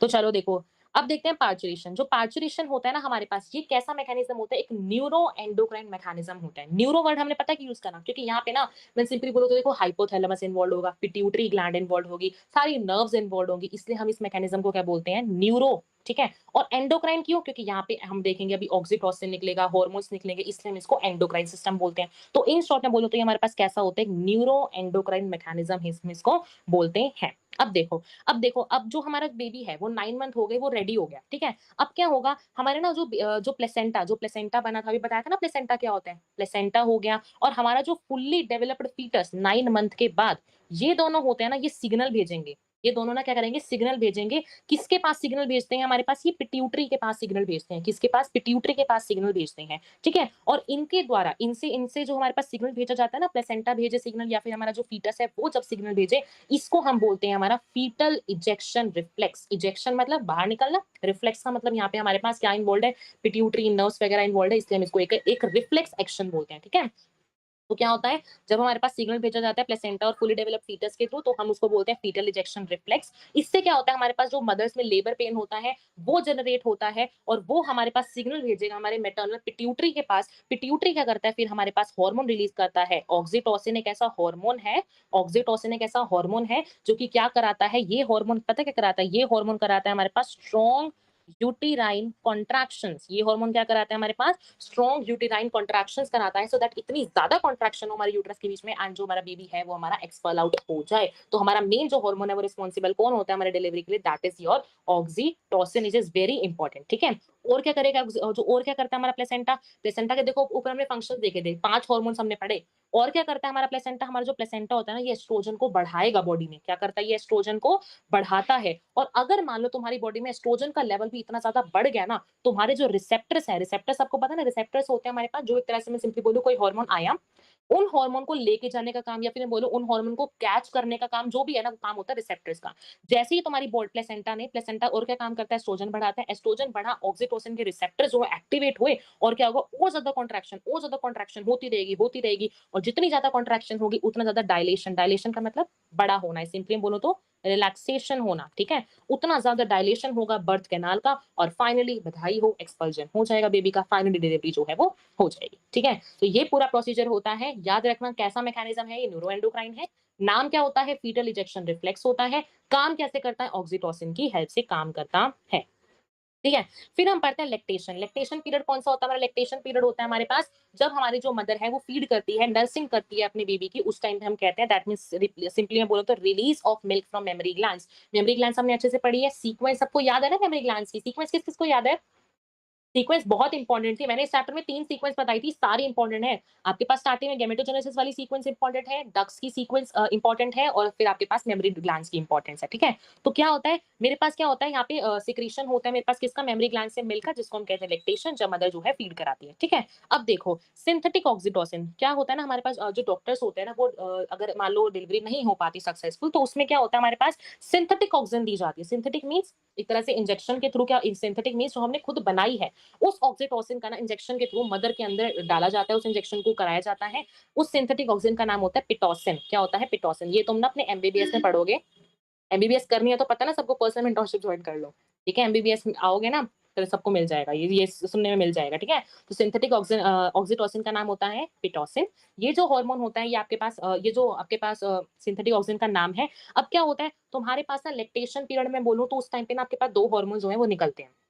2 हार्मोन, एक हार्मोन का नाम होता है प्रोलैक्टिन, दूसरे हार्मोन का नाम होता है ऑक्सीटोसिन। ये जो प्रोलैक्टिन वाला हार्मोन होता है ना, इसका काम होता है मिल्क की फॉर्मेशन कराना और ऑक्सीटोसिन वाला जो हार्मोन होता है ना, इसका काम होता है मिल्क की इजेक्शन कराना, ठीक है? इंपॉर्टेंट है, फॉर्मेशन क्या है और इजेक्शन क्या है? सेपरेटली याद करो, ठीक है? तो प्रोलैक्टिन हार्मोन क्या कराता है? मिल्क की फॉर्मेशन कराएगा। किसके अंदर? मेमोरी ग्लैंड्स की एल्वेओलाई के अंदर। फिर सबको पता है एल्वेओलाई से कहाँ जाएगा? डक्ट में, फिर ट्यूब्यूल में, फिर एम्पुला में, फिर सबको पता है ना सीक्वेंस, फिर लैक्टिपेरस डक्ट के थ्रू एट द एंड वो सक आउट करता है बेबी। और ऑक्सीटोसिन इजेक्शन मीन्स जो मेन इजेक्शन इजेक्ट करने का काम करेगा मिल्क का, वो काम होता है हमारे पास ऑक्सीटोसिन। अच्छा, तुमको कोई ये बताएगा अगर किसी ने देखो 11th में पढ़ा हो, क्या मुझे ये बताओ तुम कि जो ऑक्सीटोसिन होता है वो कौन-सी हमारे पास पिट्यूटरी से निकलता है? एंटीरियर या फिर पोस्टीरियर पिट्यूटरी से? देखो ये चैप्टर का नहीं है लेकिन मैं तुमसे जनरली पूछ रही हूँ, क्या किसी को पता है कि जो ऑक्सीटोसिन होता है वो कौन-सी पिट्यूटरी निकालती है? एंटीरियर और पोस्टीरियर पिट्यूटरी बताओ। बताओ, फिर हमारा चैप्टर खत्म हो गया, फिर हम क्वेश्चन ही बहुत सारे क्वेश्चन्स करेंगे, ठीक है? तुमसे पूछूँगी मैं एक-एक करके। चलो बताओ, ऑक्सीटोसिन कौन-सी पिट्यूटरी निकालती है? एंटीरियर और पोस्टीरियर? बताओ, बताओ। पोस्टीरियर, ठीक है, सब पढ़ के आए हैं 11th क्लास, चलो, ठीक है। पोस्टीरियर पिट्यूटरी जो होती है हमारी निकालती है, मेन देखो, एक काम होता है हाइपोथैलेमस का, एक काम होता है पिट्यूटरी का। हाइपोथैलेमस बनाता है, पिट्यूटरी हमारे पास निकालती है, ठीक है? तो ये सारा काम याद रखना, ये है नहीं वैसे तुमको पता होना चाहिए। नेक्स्ट आता है आईजीए। आईजीए का मतलब आईजीए हमारे पास होता है एंटीबॉडी। जब हमारे पास मदर जो है फीड कराती है ना बेबी को, हम कहते हैं कि जो पहला मदर मिल्क होता है ना, बहुत ज़्यादा न्यूट्रिशियस माना जाता है, बहुत ज़्यादा बेनिफिशियल होता है किसी चिल्ड्रन के लिए। क्यों होता है ऐसा? क्योंकि हमारे पास मदर के जो पहली बात तो याद रखना, मदर के पहले जो हमारे पास मिल्क होता है, उसको हम क्या बोलते हैं? कोलोस्ट्रम। क्या बोलते हैं उसको हम?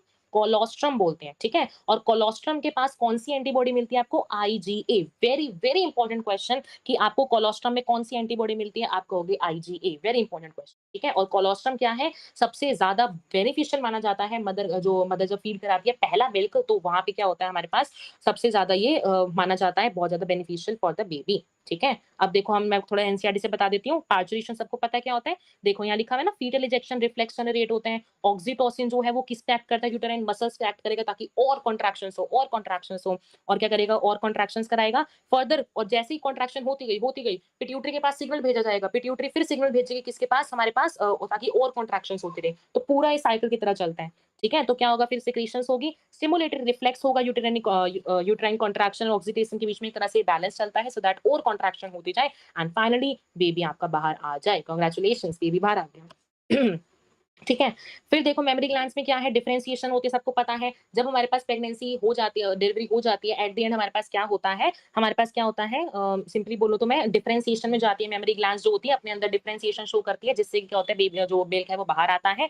फर्स्ट को हम बोलते हैं कोलोस्ट्रम, जिसमें क्या होता है बहुत ज़्यादा एंटीबॉडीज़ होती है। कौन-सी एंटीबॉडीज़? आईजीए एंटीबॉडीज होती हैं वो, तभी यहाँ पे क्या breast feeding during the initial period और recommended by doctors for bringing a healthy baby. अगर आपको हेल्दी बेबी रखना है so then it is very important कि आपके पास क्या होना चाहिए? Colostrum means first milk mother को ही फीड कराना चाहिए। So this was all about your chapter, ठीक है? अब हम समरी रीड करेंगे, समरी, ठीक है? समरी रीड करें? करें? Should we start reading summary? देखो, सेक्सुअल रिप्रोडक्शन वाले चैप्टर में मैंने समरी भी रीड कराई है, न्यूमेरिकल्स भी करे हैं, जिसने नहीं देखा वो देख लेना। प्लस पार्ट 2 में भी हमने बहुत सारे न्यूमेरिकल्स करे हैं। न्यूमेरिकल्स तुम्हें कोई कराता है? मुझे ये बताओ, ठीक है? तो जिसने नहीं देखा ना जाके देखना। चलो समरी स्टार्ट करें हम? चलो समरी देखते हैं, ठीक है? देखो समरी ना अब उसको ही समझ आएगी, मैं फटाफट से समरी रीड कराती हूँ, ये नहीं तुम एक-एक लाइन दोबारा से समझाती होंगी, नहीं, ठीक है? समरी उसको समझ आएगी जिसने पहले चैप्टर पढ़ा है, ठीक है? चलो देखो, humans are sexually reproducing and viviparous सबको पता है, कोई ऐसा ह्यूमन नहीं मिलेगा जो तुम्हें अंडे देता हो, विविपेरस सब यंग वन ले करते हैं। Male reproductive system is compound of pair of testis सबको पता है, male sex accessory ducts and glands होती हैं, एक्सटर्नल जेनिटलिया होता है जिसको हम क्या बोलते हैं? पीनस बोलते हैं, ठीक है? ईच टेस्टिस के पास कितने कंपार्टमेंट्स है? 250 कंपार्टमेंट्स है और हर कंपार्टमेंट में कितनी आपके पास सेमिनिफेरस ट्यूब्यूल्स थी? 1 टू 3, ठीक है? जिनको हम बोलते हैं टेस्टिकुलर लोब्यूल्स एंड हर के पास कितनी होती है? 1 टू 3 सेमिनिफेरस ट्यूब्यूल्स होती हैं, ठीक है? ये तो अभी तक हमारा एनसीईआरटी से चल रहा है, कुछ एक्स्ट्रा पॉइंट नहीं आया, ठीक है? मैं तो मेरी समरी पता है इसलिए रीड कराती हूँ क्योंकि ना समरी में से ना क्वेश्चन आता है, मतलब घूम फिर के, जैसे हमने सेक्सुअल रिप्रोडक्शन वाले चैप्टर में देखा था, 2 लाइन्स हमें ऐसी मिली थी जो कि बिल्कुल आपकी आउट ऑफ एनसीईआरटी थी। आर की स्पोरियम वाली लाइन थी जो कि आपको एनसीईआरटी में कहीं नहीं गिवन थी, लेकिन फिर भी समरी में आपको मिली थी, है ना? तो समरी भी हमें रीड करनी चाहिए। नेक्स्ट देखो, each seminiferous tubules is line inside bye, अंदर स्पर्मेटोगोनिया होता है और हमारे पास सर्टोली सेल्स होते हैं। सर्टोली सेल्स का काम होता है न्यूट्रिशन प्रोवाइड करना। स्पर्मेटोगोनिया मेयोटिक डिवीजन में गए थे, हमने स्पर्मेटोजेनेसिस अच्छे से समझा है, जिससे स्पर्म्स बनते हैं। सर्टोली सेल न्यूट्रिशन प्रोवाइड करते हैं। लेडिक सेल्स कहाँ होते हैं? सेमिनिफेरस ट्यूब्यूल्स के बाहर मिलते हैं, जो कि क्या बना रहे थे? एंड्रोजन्स बना रहे थे। और एंड्रोजन क्या काम करते थे? आपके सेकेंडरी सेक्सुअल कैरेक्टर्स को मेंटेन करते थे और भी आपके मेंटेन करते थे आपकी पूरी स्पर्मेटोजेनेसिस प्रोसेस को। एक्सटर्नल जेनिटलिया को पीनस बोलते हैं, सबको पता है। फीमेल रिप्रोडक्टिव ट्रैक पे आ जाओ। फीमेल रिप्रोडक्टिव सिस्टम में क्या होता है? पेयर ऑफ ओवरीज होती है, ओविडक्ट्स 2 ओविडक्ट्स होती है या फिर फैलोपियन ट्यूब हम बोले, यूट्रस होता है, वेजाइना होता है, एक्सटर्नल जेनिटेलिया होता है, पेयर ऑफ मेमरी ग्लैंड सबको मिलता है। ओवरीज कौन सा हार्मोन रिलीज करता है? अभी मैंने क्वेश्चन नहीं पूछा था, हमारे पास एस्ट्रोजन प्रोजेस्टेरोन रिलीज करता है। ठीक है, उसके बाद देखो यहाँ पे, yes, ovary follicles in different embedded in the stroma, सबको पता है फॉलिकल्स, स्ट्रोमा मैंने बताया था, स्ट्रोमा रीजन में बताया था ना कि स्ट्रोमा में आउटर वाले लेयर में फॉलिकल्स डेवलप होते हैं, अंदर वाले लेयर में आपको कनेक्टिव टिश्यूज, ब्लड वेसल्स ये सब मिलता है, हम अच्छे से पढ़ चुके हैं। ठीक है, oviducts, uterus, vagina, female accessory ducts होती है, यूट्रस के पास 3 लेयर्स होती हैं, पेरीमीट्रियम, मायोमेट्रियम, एंडोमेट्रियम हमने पढ़ लिया। ठीक है, फीमेल एक्सटर्नल जेनिटेलिया में क्या होता है? मॉन्स प्यूबिस होता है, लैबिया मेजोरा होता है, मिनोरा होता है, क्लिटोरिस होता है, पढ़ लिया। Mammary glands are one of the female secondary sexual character, सबको पता है। ठीक है, somatogenesis results in the formation of sperms that are transported by the male accessory ducts. A normal human sperm is composed of head, neck, middle piece, tail, पढ़ चुके हैं हम। Process of formation of mature female gametes is called oogenesis, सबको पता है। ठीक है, reproductive cycle primates की हम बोलते हैं मेंस्ट्रुअल साइकिल। मेंस्ट्रुअल साइकिल हमारी कब होती है? हमारे पास प्यूबर्टी अटेन होती है तब हमारे पास डेवलप होती है, दिस ये भी हमको पता है। During ovulation only one sperm is released पर मेंस्ट्रुअल साइकिल, ये बात पता चली ना। एक ही आपके पास हर मंथ क्या होता है, मान लो पहले क्या होता है, 2 ओवरीज़ होती है लेफ्ट एंड राइट में, मान लो एक मंथ में इधर से रिलीज़ हुई तो दूसरे मंथ में इधर से रिलीज़ हो जाएगी, लेकिन होती क्या है, एक ही आपके पास ओवम रिलीज़ होता है। ठीक है? फिर लिखा हुआ है यहाँ पे, cyclic changes in the ovary and the uterus during menstrual cycle are induced by changes in the level of pituitary ovarian hormones, हमने मेंस्ट्रुअल साइकिल में पढ़ा था, दोनों हार्मोन्स किस तरह से रेगुलेट होते हैं। आफ्टर कोइटस जैसे इंटरकोर्स होता है, स्पर्म ट्रांसपोर्ट होते हैं, जंक्शन, इस्थमस एंड एम्पुला, जहाँ पे आपके पास स्पर्म्स भी आते हैं। Presence of X and Y chromosome sex को डिटरमाइन करता है। जाइगोट जो है रिपीटेड माइटोटिक डिवीजन में जाता है ब्लास्टोसिस्ट बनने के लिए, जो कि आपका इम्प्लांट करता है यूट्रस में, जो कि प्रेगनेंसी को लीड करता है। हमने अच्छे से ए टू जेड समझ लिया। 9 मंथ के बाद क्या होता है, फुली डेवलप फीटस जो है रेडी हो जाता है। फिर चाइल्ड बर्थ को हम कहते हैं पार्चुरेशन, जो कि आपका कैसे होता है, न्यूरोएंडोक्राइन मैकेनिज्म से होता है, जिसमें कौन से हार्मोन्स रिलीज होते हैं, कॉर्टिजोल, एस्ट्रोजन, ऑक्सीटोसिन। याद करना, कॉर्टिसोल हार्मोन भी हमारे पास रिस्पॉन्सिबल होता है, ये तो आपके एनसीईआरटी में भी लिखा हुआ है। मेमोरी ग्लैंड्स डिफरेंशिएट करती है, मिल्क सेक्रेट करती हैं, फिर आपके पास लैक्टेशन हो जाता है। देखो, तो हमने समरी रीड कर लिया, वैसे तो कोई इंपॉर्टेंट पॉइंट हमें दिखा नहीं, बट कोई बात नहीं, हमने समरी जो है रीड कर ली। समरी वैसे देखो जनरली 1-2 पॉइंट्स आते हैं, ठीक है? तो दोबारा भी इसको रीड कर लेना, ठीक है? इसके अलावा देखो मैं थोड़ा-सा आपको बताऊँ, हमारा वो रह गया कोरियोनिक विलाय वाला, मैं आपको बता देती हूँ, फिर हम क्वेश्चन स्टार्ट करेंगे। हाँ, यहाँ देखो। देखो क्या होता है, मैं तुम्हें बताया था हमारे पास प्लेसेंटा होता है, बताया था ना तुमको क्या होता है, मेरे पास प्लेसेंटा होता है, ठीक है? अब ये देखो, प्लेसेंटा मान लो मेरे पास आया, प्लेसेंटा के पास ना मेरे पास 4 एम्ब्रियोनिक लेयर्स होती हैं। क्या होती है मेरे पास? 4 एम्ब्रियोनिक लेयर्स होती हैं। 4 एम्ब्रियोनिक लेयर पता है कौन-सी होती है? एमनियन, हाँ, अभी मैं डाउट रीड कर रही हूँ, रुको, रुको, बस ये खत्म हो जाए फिर करती हूँ, ठीक है? देखो कौन-सी 4 लेयर्स होती हैं? एमनियन, एलेंटॉइस, कोरियन और हमारे पास चौथा होता है यॉर्क सैक, ठीक है? ये है नहीं एनसीईआरटी में, but you should know. 4 embryonic layers होती है हमारे पास, कोरियोनिक, एलेंटॉइस, एमनियन और लास्ट हमारा यॉर्क सैक, ठीक है? क्या होता है ये, तुम अब यहाँ तुमको ये दिख रहा होगा प्लेसेंटा, ठीक है? इस प्लेसेंटा के यहाँ पे देखो, तुम्हें यहाँ दिख रही है? ये देखो इस प्लेसेंटा के यहाँ, प्लेसेंटा के यहाँ पे देखो, तुम्हें यहाँ पे कुछ ना कुछ ऐसे विलाइज दिख रही है ना? ये विलाइज का काम होता है एट द एंड में बोलो तो सरफेस एरिया बढ़ाना, और इन विलाई को हम बोलते हैं कोरियोनिक विलाई। क्या बोलते हैं? Chorionic villi. और ये जो कोरियोनिक विलाई होती है, ये हमारी आती है ट्रोफोब्लास्ट वाली लेयर से, हमने पढ़ा था ना? ट्रोफोब्लास्ट था यहाँ पे, तो इस ट्रोफोब्लास्ट वाली लेयर से हमारे पास क्या आती है? कोरियोनिक विलाएँ आती हैं। ये विलाई ना, विलाई का देखो काम क्या होता है, सिंपली बोलो तो सरफेस एरिया को बढ़ाना।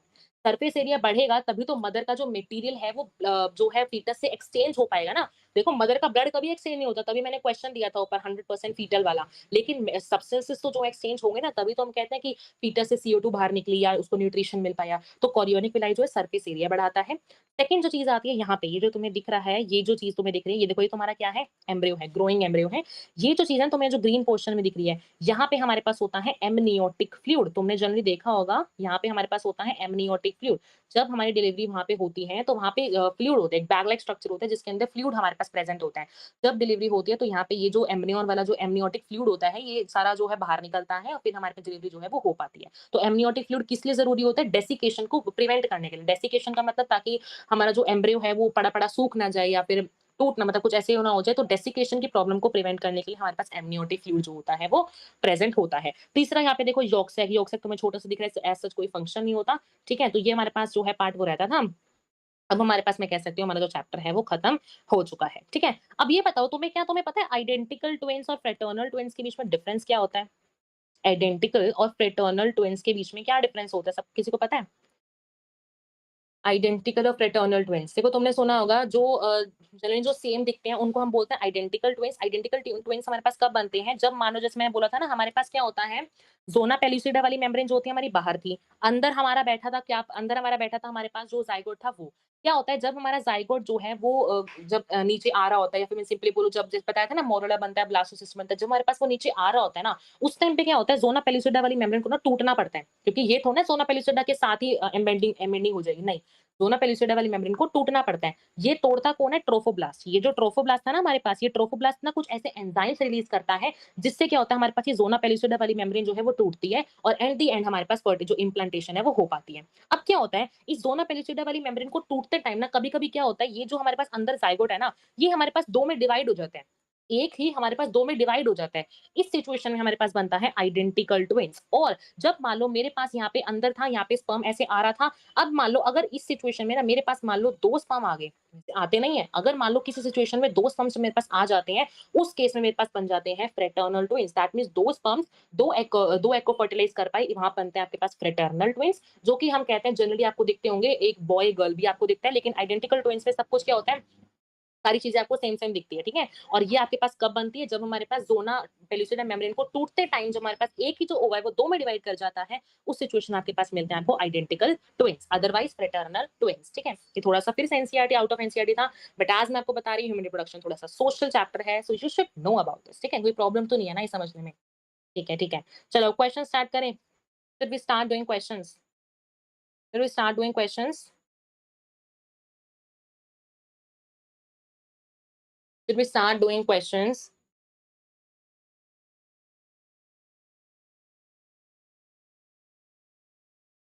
मैम लिगामेंट्स तो बोन टू बोन कनेक्ट करती है, then how it connects ovary to abdomen wall? क्या मैम लिगामेंट्स तो बोन टू बोन कनेक्ट करती है, then how it connects ovaries to abdomen wall? देखो मैंने आपको बताया था अगर आपने प्रीवियस लेक्चर देखा हो ना तो हमारे पास क्या होता है जब हम ओवरी का डायग्राम देखते हैं ना, जब हम ओवरी का अपना पूरा डायग्राम देखते हैं, हमारा ओवरी का डायग्राम ही इधर से स्टार्ट होता है, इस तरह से हमारे पास ओवरी का डायग्राम रहता है। यहाँ पे हमारे पास ना लिगामेंट्स होती हैं, यहाँ पे हमारे पास लिगामेंट्स होती हैं और इन्हीं लिगामेंट्स के थ्रू हमारे पास जो एब्डोमिनल वॉल है उनसे जो है कनेक्शन होती है और अंदर हमें देखा यहाँ फॉलिकल्स डेवलप करते हैं। प्रीवियस लेक्चर में देखो मैंने तुम्हें यहाँ पे लेबलिंग करके भी दिखाई थी, लिगामेंट्स लिगामेंट्स जो है वो कनेक्शन शो करते हैं आपके पास ओवरी से एब्डोमेन के थ्रू। ठीक है, ठीक है, प्रीवियस लेक्चर देखो तो आपको देखो समझ में आ गया होगा। कन्फ्यूजन है अभी तो फिर बताओ। चलो हम क्वेश्चन देखते हैं पहले, कोई बात नहीं, बता देना, ठीक है? चलो देखो first question, progesterone is sometimes called the hormone of pregnancy. They are saying कि जो प्रोजेस्टेरोन होते हैं उनको हम बोलते हैं कभी-कभी हार्मोन ऑफ प्रेग्नेंसी, ठीक है? It is secreted in large amount first by corpus luteum and later bye placenta during pregnancy. हमने अभी देखा है प्लेसेंटा जो है वो भी प्रोजेस्टेरोन रिलीज़ करता है और हमारे पास जो कॉर्पस ल्यूटियम होता है वो भी प्लेसेंटा रिलीज़ करता है, तो ठीक है। लेकिन क्या तुम्हें इसकी एक्सप्लेनेशन दिख रही है? बताओ। मैंने तुम्हें असर्शन रीज़न का एक कॉन्सेप्ट बताया था, कैसे तुम कर सकते हो, सिंपल बिकॉज़ ऐड करो, बिकॉज़ के बाद तुम्हें अपने खुद से आंसर लग रहा है ना, हाँ, आंसर ये सेकंड स्टेटमेंट आ रही है, तो मार्क कर दो फर्स्ट, अदरवाइज़ भूल जाओ, अदरवाइज़ सेकंड मार्क करो और आगे बढ़ो। बिकॉज़ लगा के चेक किया करो, ठीक है? अब देखो फर्स्ट में देखो progesterone is sometime called hormone of pregnancy, बिल्कुल ठीक है, हम इसको कह सकते हैं, ठीक है? बिकॉज़ बी, हाँ, ठीक है, सबका ठीक है, कोई एक्सप्लेनेशन ये नहीं है, समझ में आ गया ना सबको? एवरीवन गॉट इट ना? चलो नेक्स्ट देखो, how many ova are release during the middle of menstrual cycle? अभी हमने अपनी समरी में रीड किया था कि कितने हमारे पास जो है ओवा रिलीज होते हैं, बताओ, बताओ। But ligament specified only connect bone to, ligaments देखो एक तरह की नहीं होती, जब तुम एमबीबीएस में आओगे ना लिगामेंट्स तुम्हारी एक तरह की नहीं होती, लिगामेंट्स मल्टीपल तरह की होती है। तुम ऐसा नहीं कह सकते सिर्फ लिगामेंट बोन को बोन से ही कनेक्ट करेगी, नहीं, लिगामेंट्स मल्टीपल तरह की होती है, लिगामेंट्स के टाइप्स भी होते हैं। ठीक है? हाँ, ठीक है, सबका ठीक है, 1 एक ही हमारे पास ओवा जो है वो रिलीज़ होते हैं, ठीक है? नेक्स्ट देखो, which layer of endometrium blastocyst get attached to? Blastocyst कौन-सी स्टेज में हमारे पास कनेक्ट होता है, बताओ?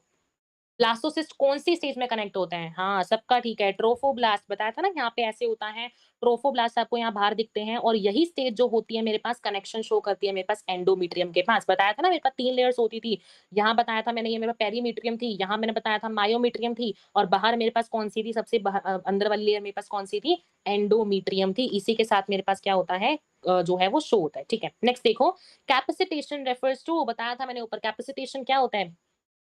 कैपेसिटेशन क्या होता है? बताओ, बताओ। देखो कैपेसिटेशन बताया था मैंने, एक्टिवेशन होती है और वो जो एक्टिवेशन मेरे पास होती है वो किसके अंदर होती है? पहली बात देखो, ओवम तो वैसे काट दो, ओवम के अंदर तो होती नहीं, स्पर्म के अंदर होती है और स्पर्म भी याद रखना ये बिफोर फर्टिलाइजेशन होती है, आफ्टर फर्टिलाइजेशन गलती से भी मार्क मत कराना, ठीक है? कौन-सा बता रहे हो तुम बी वाला? बी वाला एक बार नंबरिंग लिख के बताओ, ठीक है? बी वाला तुम कौन-सा बता रहे हो? चलो देखो मैं सिंपल बता देती हूँ, देखो डी ठीक है, छवि का ठीक है। देखो कैपेसिटेशन होता है हमारे पास कि एक्टिवेशन होना, हमारे पास किसका एक्टिवेशन होना, स्पर्म का एक्टिवेशन होना और कैसे हमारे पास कब होना, हमारे पास बिफोर फर्टिलाइजेशन मतलब एंट्री तो देखो मैंने क्या वर्ड बोला था, एंट्री तो वो कर गया आपके पास फीमेल रिप्रोडक्टिव सिस्टम में, लेकिन फर्टिलाइजेशन नहीं करा। फर्टिलाइजेशन से पहले आपका काम हो जाता है कैपेसिटेशन का, जिससे स्पर्म एक्टिवेशन हो जाता है और एट द एंड आपके पास फर्टिलाइजेशन हो जाती है। हाँ, अब सबका ठीक है, शायद तुम पहले का बता रहे थे, है ना? कोई बात नहीं, चलो देखो आ गया सीक्वेंस वाला क्वेश्चन। ये तो मैं बिल्कुल नहीं बताऊँगी, ये तुम खुद बताओगे, बताओ। सीक्वेंस वाला क्वेश्चन आ गया। अच्छे से टाइम लो और इस सीक्वेंस को बताओ। सीक्वेंस मैंने बोली थी, ये सारी सीक्वेंस जो है वो लर्न करके आना। नंबरिंग दो यार, मुझे समझ नहीं आ रहा 4 का बोल तुम 3rd का बोल रहे हो, 5th का बोल रहे हो। बताओ। अरेंज करना है, मैंने बताया था सीक्वेंस याद रखना जब हमने ऐसे मेमोरी ग्लैंड्स का यहाँ पे डायग्राम देखा था, मैंने सीक्वेंस एक-एक करके अच्छे से एक्सप्लेन की थी आपको।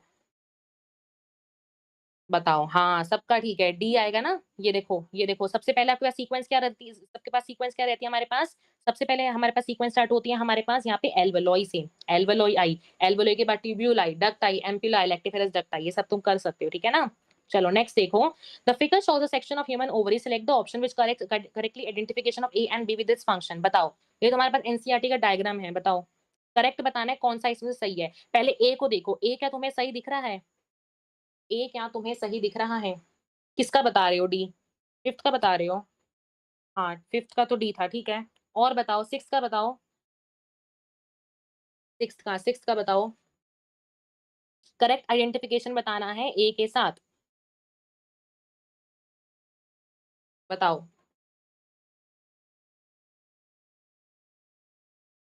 देखो, जहाँ पे तुम लेबरिंग देख सकते हो, अगर तुम्हें अपनी ओवरी का डायग्राम अच्छे से याद हो, ए हमारे पास क्या था? प्राइमरी फॉलिकल बना था, ठीक है? फिर हमारे पास सेकेंडरी बना था, फिर टर्शियरी बना था, यहाँ पे हमारे पास ग्राफिन फॉलिकल बन गया था। उसके बाद एट द एंड हमारे पास क्या हो गया था हमारे पास? क्या बन गया था उसके बाद हमारे पास? जो फॉलिकल्स थे वो डीजेनरेटिंग फॉलिकल्स बन रहे थे, दैट मीन्स हमारे पास कॉर्पस ल्यूटियम जो था वो बन रहा था। हाँ, सबका ठीक है, छवि का ठीक है, प्राची का ठीक है। ठीक है। B corpus luteum secrete progesterone, ठीक है, ये जो कॉर्पस ल्यूटियम है, क्या काम होता है इनका? प्रोजेस्टेरोन रिलीज कराना, बिल्कुल ठीक है। पढ़ के आए हो तुम दोनों पास, वेरी गुड, ठीक है। अब बताओ क्लीवेज, आज का क्वेश्चन आ गया। क्लीवेज क्या था तुम्हारे पास? पहली बात तो कौन सी डिवीजन थी? मेयोटिक थी, माइटोटिक थी? बताओ क्लीवेज, इसका आंसर बताओ 18th का, बताओ। बी 6th का 18th, देखो इसकी नंबरिंग थोड़ी सी अलग है, ऐसे 18 लिख के बता दो।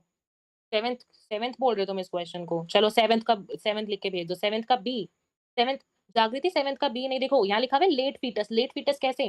जब हमारे पास फीटस जो है वो डेवलप फीटस ज़ाइगोट जो है मैं सिंपली बोलूँ बन गया, उसके बाद हमारे पास अर्ली स्टेट में शुरू होती है ना डिवीजन, सो दैट हमारे पास वो लेट में तो वो बाद में ट्रांसफर होता है डिविजन्स हो के। तो आप इसको लेट एम्ब्रियो में नहीं, तो आप इसको लेट नहीं अर्ली एम्ब्रियो में कहोगे, ठीक है? 18th का बी, बी कैसे कह रहे हो यार? अर्ली लेट एम्ब्रियो में नहीं होता। अर्ली स्टार्टिंग में हमारे, हाँ, ठीक है ना जागृति, समझ आ गया, ठीक है। हाँ, एलिज़ा ठीक है, डी लेट एम्ब्रियो में, सॉरी अर्ली एम्ब्रियो में हमारे पास, मैं भी कंफ्यूज़ हो गई। अर्ली एम्ब्रियो में हमारे पास जो है डिवीज़न होती है वो स्टार्ट होती है। ठीक है। नेक्स्ट देखो कॉर्पस ल्यूटियम क्या था? Is it ruptured Graafian follicle? Is it released ovum? It is developing follicle? Is it enzyme related structure in the ovary? Enzyme related? ये तो वैसे ही गलत हो गया, हार्मोन रिलीज़ करता है आपका कॉर्पस ल्यूटियम। बताओ 19th का बताओ, 19th? 19th ए, ठीक है, छवि का ठीक है। कॉर्पस ल्यूटियम का क्या होता है? रप्चर्ड ग्राफिन फॉलिकल होता है। जैसे आपके पास ग्राफिन फॉलिकल टूट गया, यहाँ से आपके पास जो है ओवा बाहर आ गया, बचा हुआ पार्ट किसमें कन्वर्ट हो जाता है आपके पास? कॉर्पस ल्यूटियम के अंदर कन्वर्ट हो जाता है, ठीक है, सबका ठीक है। चलो नेक्स्ट देखो, corpus luteum secrete large amount of, corpus luteum सबसे ज़्यादा क्या रिलीज़ करता है? कॉर्पस ल्यूटियम जो होता है, वो आपके पास क्या रिलीज़ करता है? अभी ऊपर आज ही हमने एक डिस्कस किया था। बताओ लार्ज अमाउंट है, ये मत बोल देना एस्ट्रोजन, प्रोजेस्टेरोन, लार्ज अमाउंट पूछा है। 20 का सी, ठीक है, प्रोजेस्टेरोन बिल्कुल ठीक है। नेक्स्ट देखो बर्थ कैनाल, ये तो हमने आज ही क्वेश्चन किया था, इसको तो छोड़ो, सर्विक्स प्लस वेजाइना होता है। नेक्स्ट देखो, main function of trophectoderm in mammalian embryo, trophectoderm का मेन काम क्या होता है? बताओ ट्रोफोएक्टोडर्म, इसको ट्रोफोब्लास्ट मत समझना, ट्रोफोएक्टोडर्म ये लेयर ध्यान से समझना। 32 का बता दो, 32 का। इज इट, इसका काम क्या होता है? फॉर्मेशन करना फ्यूचर एंडोडर्म की, फॉर्मेशन करना डेवलपिंग एम्ब्रियो की, फॉर्मेशन करना फ्यूचर एक्टोडर्म की, या फिर न्यूट्रिशन प्रोवाइड करना? बताओ। 32 का B, formation of the body of developing embryo, बताओ। ठीक है, ठीक है, इसका आ जाएगा हमारे पास फॉर्मेशन ऑफ बॉडी, ठीक है। नेक्स्ट देखो, व्हिच अमंग हैज़ 23 क्रोमोसोम, किसके 23? देखो हमने जब प्लॉइडी पढ़ी थी, अगर तुमने न्यूमेरिकल्स करें तो प्लॉइडी यहाँ से बता दोगे। देखो 23 क्रोमोसोम किसके पास होते हैं तुम्हारे पास, बताओ? 23 chromosome, that means haploid condition में कौन रहता है, बताओ? 33 का बताओ हैप्लॉइड में। देखो स्पर्मेटोगोनिया डिप्लॉइड होता है, ज़ाइगोट डिप्लॉइड होता है, सेकेंडरी oocyte क्या होता है? हैप्लॉइड होता है। तो आंसर आ जाएगा इसका, ठीक है, रविंदर का ठीक है। ओह सॉरी, भावना का ठीक है। नेक्स्ट देखो, which of the hormone acts on uterine and causes a strong contraction, ये तो अभी हमने क्वेश्चन पढ़ा था। कौन सा हार्मोन होता है? बताओ? 46 का कौन सा हार्मोन रिलीज़ होता है? देखो सीक्वेंस तुम्हें ऊपर-नीचे दिखेगी क्योंकि मैं क्वेश्चंस ऐसे लाई हूँ, बिल्कुल ऐसे छोटे-छोटे क्वेश्चंस नहीं, थोड़े अच्छे-अच्छे क्वेश्चंस हैं, इसलिए नंबरिंग तुम्हें ऊपर-नीचे दिखेगी। बाकी तुम्हें डीपीपी में मैं देती हूँ तुम्हें क्वेश्चंस, वहाँ से और अच्छे क्वेश्चंस हैं, ठीक है? 46 का सी कह रहे हो, ठीक है, ऑक्सीटोसिन, ठीक है।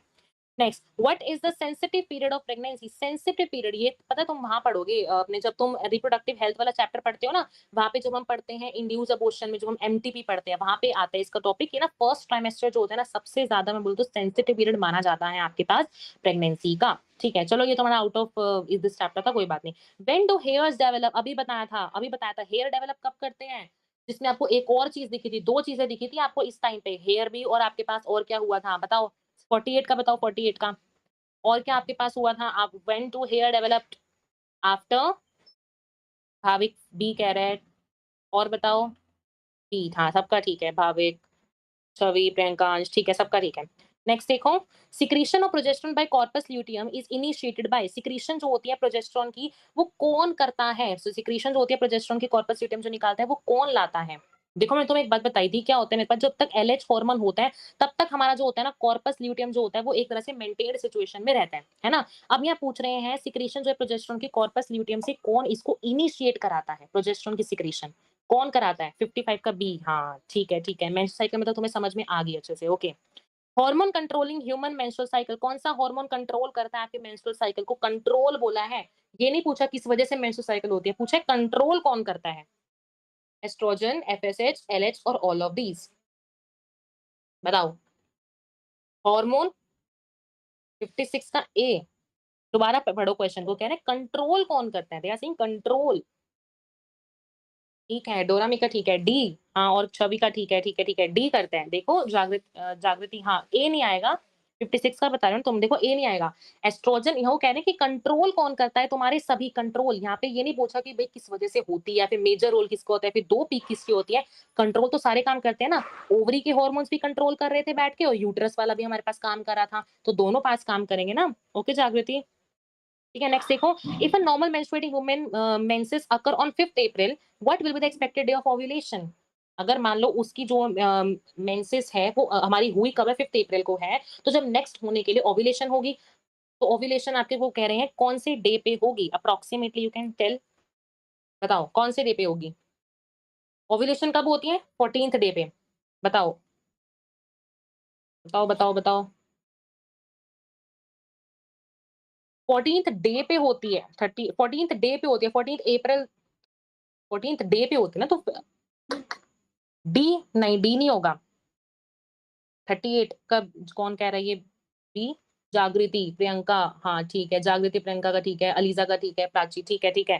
देखो यार 14th डे पे हमारी होती है जो हमारे पास मेन जो होती है ओव्यूलेशन, क्योंकि हमें पता है ना 14th सारा काम, देखो हमने अगर मेंस्ट्रुअल साइकिल अपने अच्छे से समझा है तो हाँ, देखो अब सबका ठीक आ रहा है, जागृति सभी ठीक है। सबको समझ आ गया? अप्रॉक्सिमेट आइडिया लेते हैं, ये नहीं तुम गिनने बैठोगे, नहीं। ठीक है, लेकिन 14 तो बिल्कुल नहीं हो सकता, वो तो तुम्हारे डेज़ ही कम हो जाएँगे ना। नेक्स्ट देखो, accessory ducts of human reproductive system, accessory ducts कौन-सी थी? 3 डक्ट्स बताई थी ना, 2 पार्ट्स ऐसे तुमको क्लासिफिकेशन करके बताई थी, बताओ कौन-सी होती है तुम्हारी एक्सेसरी डक्ट्स? डक्ट्स कौन-सी होती है 39 का? बताओ? बताओ? फिर तुम्हारा एंड करते हैं। ठीक है, भाविका ठीक है, ओविडक्ट, यूट्रस और वेजाइना, ये क्या होती है हमारी? डक्ट्स होती है। नेक्स्ट देखो, गैस्ट्रुला, देखो मैं तुम्हें बताती हूँ, क्या होता है हमारे पास, जब हमारे पास मैंने बोला था ना मोरेला बन रहा होता है, या फिर बोलो ब्लास्ट ब्लास्टोसिस्ट बनता है, और या फिर मैंने बोला था इनर सेल मास जो होते हैं वो एक्टोडर्म, एंडोडर्म और मेरे पास मेसोडर्म बनाते हैं। जब मेरे एंडोडर्म ये जो हमारे 3 लेयर्स हैं, जब अपना ये काम शो करती है ना, उस प्रोसेस को हम कहते हैं हमारे पास गैस्ट्रुलेशन। क्या बोलते हैं? गैस्ट्रुलेशन। गैस्ट्रुलेशन क्या है? जब मेरे पास 3 लेयर्स जो मैंने बताई थी वो अपना काम शो करती है ना ऑर्गन्स बनाने का, टिश्यू बनाने का, उसको हम कहते हैं गैस्ट्रुलेशन। अब इस अकॉर्डिंग बता दो गैस्ट्रुला तुम्हें कब दिखेगा? क्लीवेज जब होगी तब दिखेगा, ब्लास्टोसील बनेगा तब दिखेगा, या फिर जर्मिनल लेयर जब बनेगी तब दिखेगा? बताओ 46 का। इस अकॉर्डिंग बता दो कब तुम्हें गैस्ट्रुलेशन का, या मैं सिंपल बोलूँ गैस्ट्रुला तुम्हें कब दिखता है? हाँ, जागृति का ठीक है, ठीक है। जर्मिनल लेयर्स जब बनती है, जर्मिनल लेयर्स कौन-सी? आपके पास पूरी बॉडी के जो लेयर्स होती हैं वो, ठीक है। डीजी, प्राची, ताराना सबका ठीक है। नेक्स्ट देखो, human male ejaculates about 50 to 100 million sperms. क्या ऐसा होता है? For normal fertility at least 40% must have normal shape and size. बताना इसका आंसर क्या होएगा? बिल्कुल एनसीईआरटी के डायरेक्टली लाइन्स हैं। बताओ 17, 17 का बताओ। क्या ह्यूमन में 50 टू 100 मिलियन स्पर्म रिलीज करते हैं? डी सबका ठीक है, दोनों गलत है ना, 50 टू 100 थोड़ा ना करते हैं। 100 सबको पता है ना, एनसीईआरटी की लाइन देख, 40% के पास, 60% के पास होती है नॉर्मल। नेक्स्ट देखो, all populations yes, all populations do not lead to fertilization and pregnancy. Fertilization can occur only if the ovum is transported simultaneously to the ampullary isthmus junction. Because लगा के करना, इसका आंसर जरूर आ जाएगा। Because लगा के करना, all populations do not lead to fertilization and pregnancy because 18 का ए, ठीक है। भावना का बिल्कुल ठीक है, बिकॉज लगा के करो, आसानी से तुम्हारा हो जाएगा। कितने क्वेश्चन बचे हैं? यस, 2 क्वेश्चन बचे हैं, 26 और 27, ठीक है। इनका आंसर तुम कमेंट में लिख के जाना। आज तुम होमवर्क नहीं करके गए ना, फिर देखना, ठीक है। होमवर्क करके जाना, डॉक्टर हैशटैग डॉक्टर का नाम लिख के जाना, और ये जो दोनों के आंसर्स हैं इसको भी करके जाना, ठीक है। ये देखो, ये नहीं होगा, मैं थोड़ा ये बता देती हूँ। देखो, what is the stage of oocyte at the time of ovulation. ये देखो, क्या मैंने तुम्हें बताया था जब हमने oogenesis पढ़ी थी ना, oogenesis में हमने देखा था क्या होता था हमारे पास, जब तक meiosis 1 तब तक एंड नहीं होती थी हमारे पास, जब तक हमारे पास मैं सिंपली बोलूँ तो प्यूबर्टी नहीं आती थी या डेवलप नहीं करते थे फॉलिकल्स। उस स्टेज में मेरे पास अरेस्ट हो जाते थे मेरे पास जो फॉलिकल्स थे, किस स्टेज में? प्रोफेज 1 में, ठीक है। और जब तक मेरे पास फर्टिलाइजेशन नहीं होती ना, तब तक अरेस्ट रहते हैं मेरे पास वो मेटाफेज में। ये समझ लो, अभी जाओ मत, ठीक है। जो मेरे पास जब तक फर्टिलाइजेशन नहीं होती तब तक मेरे पास अरेस्ट रहते हैं मेरे पास फॉलिकल्स, कौन सी स्टेज में? मेटाफेज में। और जब तक मेरे पास मियोसिस 1 या फिर सिंपली वो जब तक मेंस्ट्रुअल साइकिल नहीं होती, तब तक मेरे पास किस में अरेस्ट रहते हैं मेरे पास फॉलिकल्स? प्रोफेज 1 में। इस अकॉर्डिंग इसका क्वेश्चन आंसर जो है वो मार्क करके जाना, ठीक है। सबको मैं बता दूंगी। और ये बता दो, चलो मेटाफेज 2 होता है, चलो ये तो मैंने तुम्हें बता ही दिया। मेटाफेज 2 में तुम्हारे पास अरेस्ट होते हैं फॉलिकल्स, ठीक है। याद रखना, मेटाफेज 2 में तुम्हारे पास जो फॉलिकल्स होते हैं वो अरेस्ट होते हैं। इसका आंसर तुम कमेंट करके जाना, हैशटैग डॉक्टर लिख के जाना। इसके अलावा चलो बता देती हूँ, पर्सनल मेंटरशिप का तुमको पता ही है, या पर्सनल मेंटरशिप देखो बहुत जरूरी है। मैं तुम्हें क्या गाइड करूँ, तुम्हें सिर्फ कोड वहाँ पे यूज करना है, काजल 1 2 3, तुम्हें कोड वहाँ पे यूज करना है। तुम्हें सब कुछ वहाँ पे मिल जाएगा, एक जगह पे तुम्हें यार सारी चीजें तुम्हें मिल रही हैं, ठीक है। तुम्हें कमेंट्स में लिख के जाना, हाँ डिप्लोटीन, ठीक है, सबका ठीक है। डिप्लोटीन चीजें हमारे पास होती हैं, ठीक है। चलो चलो ठीक है, तो मैं बता देती हूँ, पर्सनल मेंटरशिप तुम्हें यार जरूर ज्वाइन करनी चाहिए। वहाँ पे तुम्हें सिर्फ कोड लगाना है काजल 1 2 3, जिसका तुम्हें प्राइस सिर्फ 3000 तक मिल जाएगा। 2 दिन बचे हैं, फटाफट से जाके एनरोल कर लो।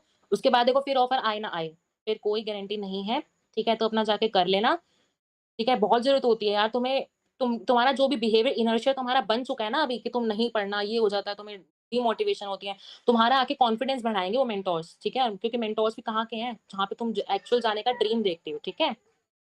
ये वाला चैप्टर, हाँ, ह्यूमन रिप्रोडक्शन आएगा, ह्यूमन रिप्रोडक्शन और सेक्सुअल रिप्रोडक्शन वाला चैप्टर दोनों आएँगे, ठीक है। तो अच्छे से रिविज़न करके जाना, तो सारे लेक्चर्स देख जाना, ठीक है। तो ठीक है, मेंटोरशिप तुम जॉइन कर सकते हो, ठीक है। Okay, nice session. कमेंट्स में लिख के जाना, तो कमेंट्स में कोई लिख के ज़्यादा लाइक भी कर दिया करो सेशन को कभी, लाइक कर दिया करो, ठीक है। ओके, कमेंट्स में लिख के जाना, और पर्सनल मेंटरशिप का तुम ले सकते हो, काजल मंटो से यहाँ पे तुम्हें कोड लगाना है सीधा। Okay, okay, thank you, nice session, okay, thank you Chhavi, thank you. Okay, अब तुम लीव कर सकते हो, ओके। तो this was all about your chapter, chapter खत्म हो गया।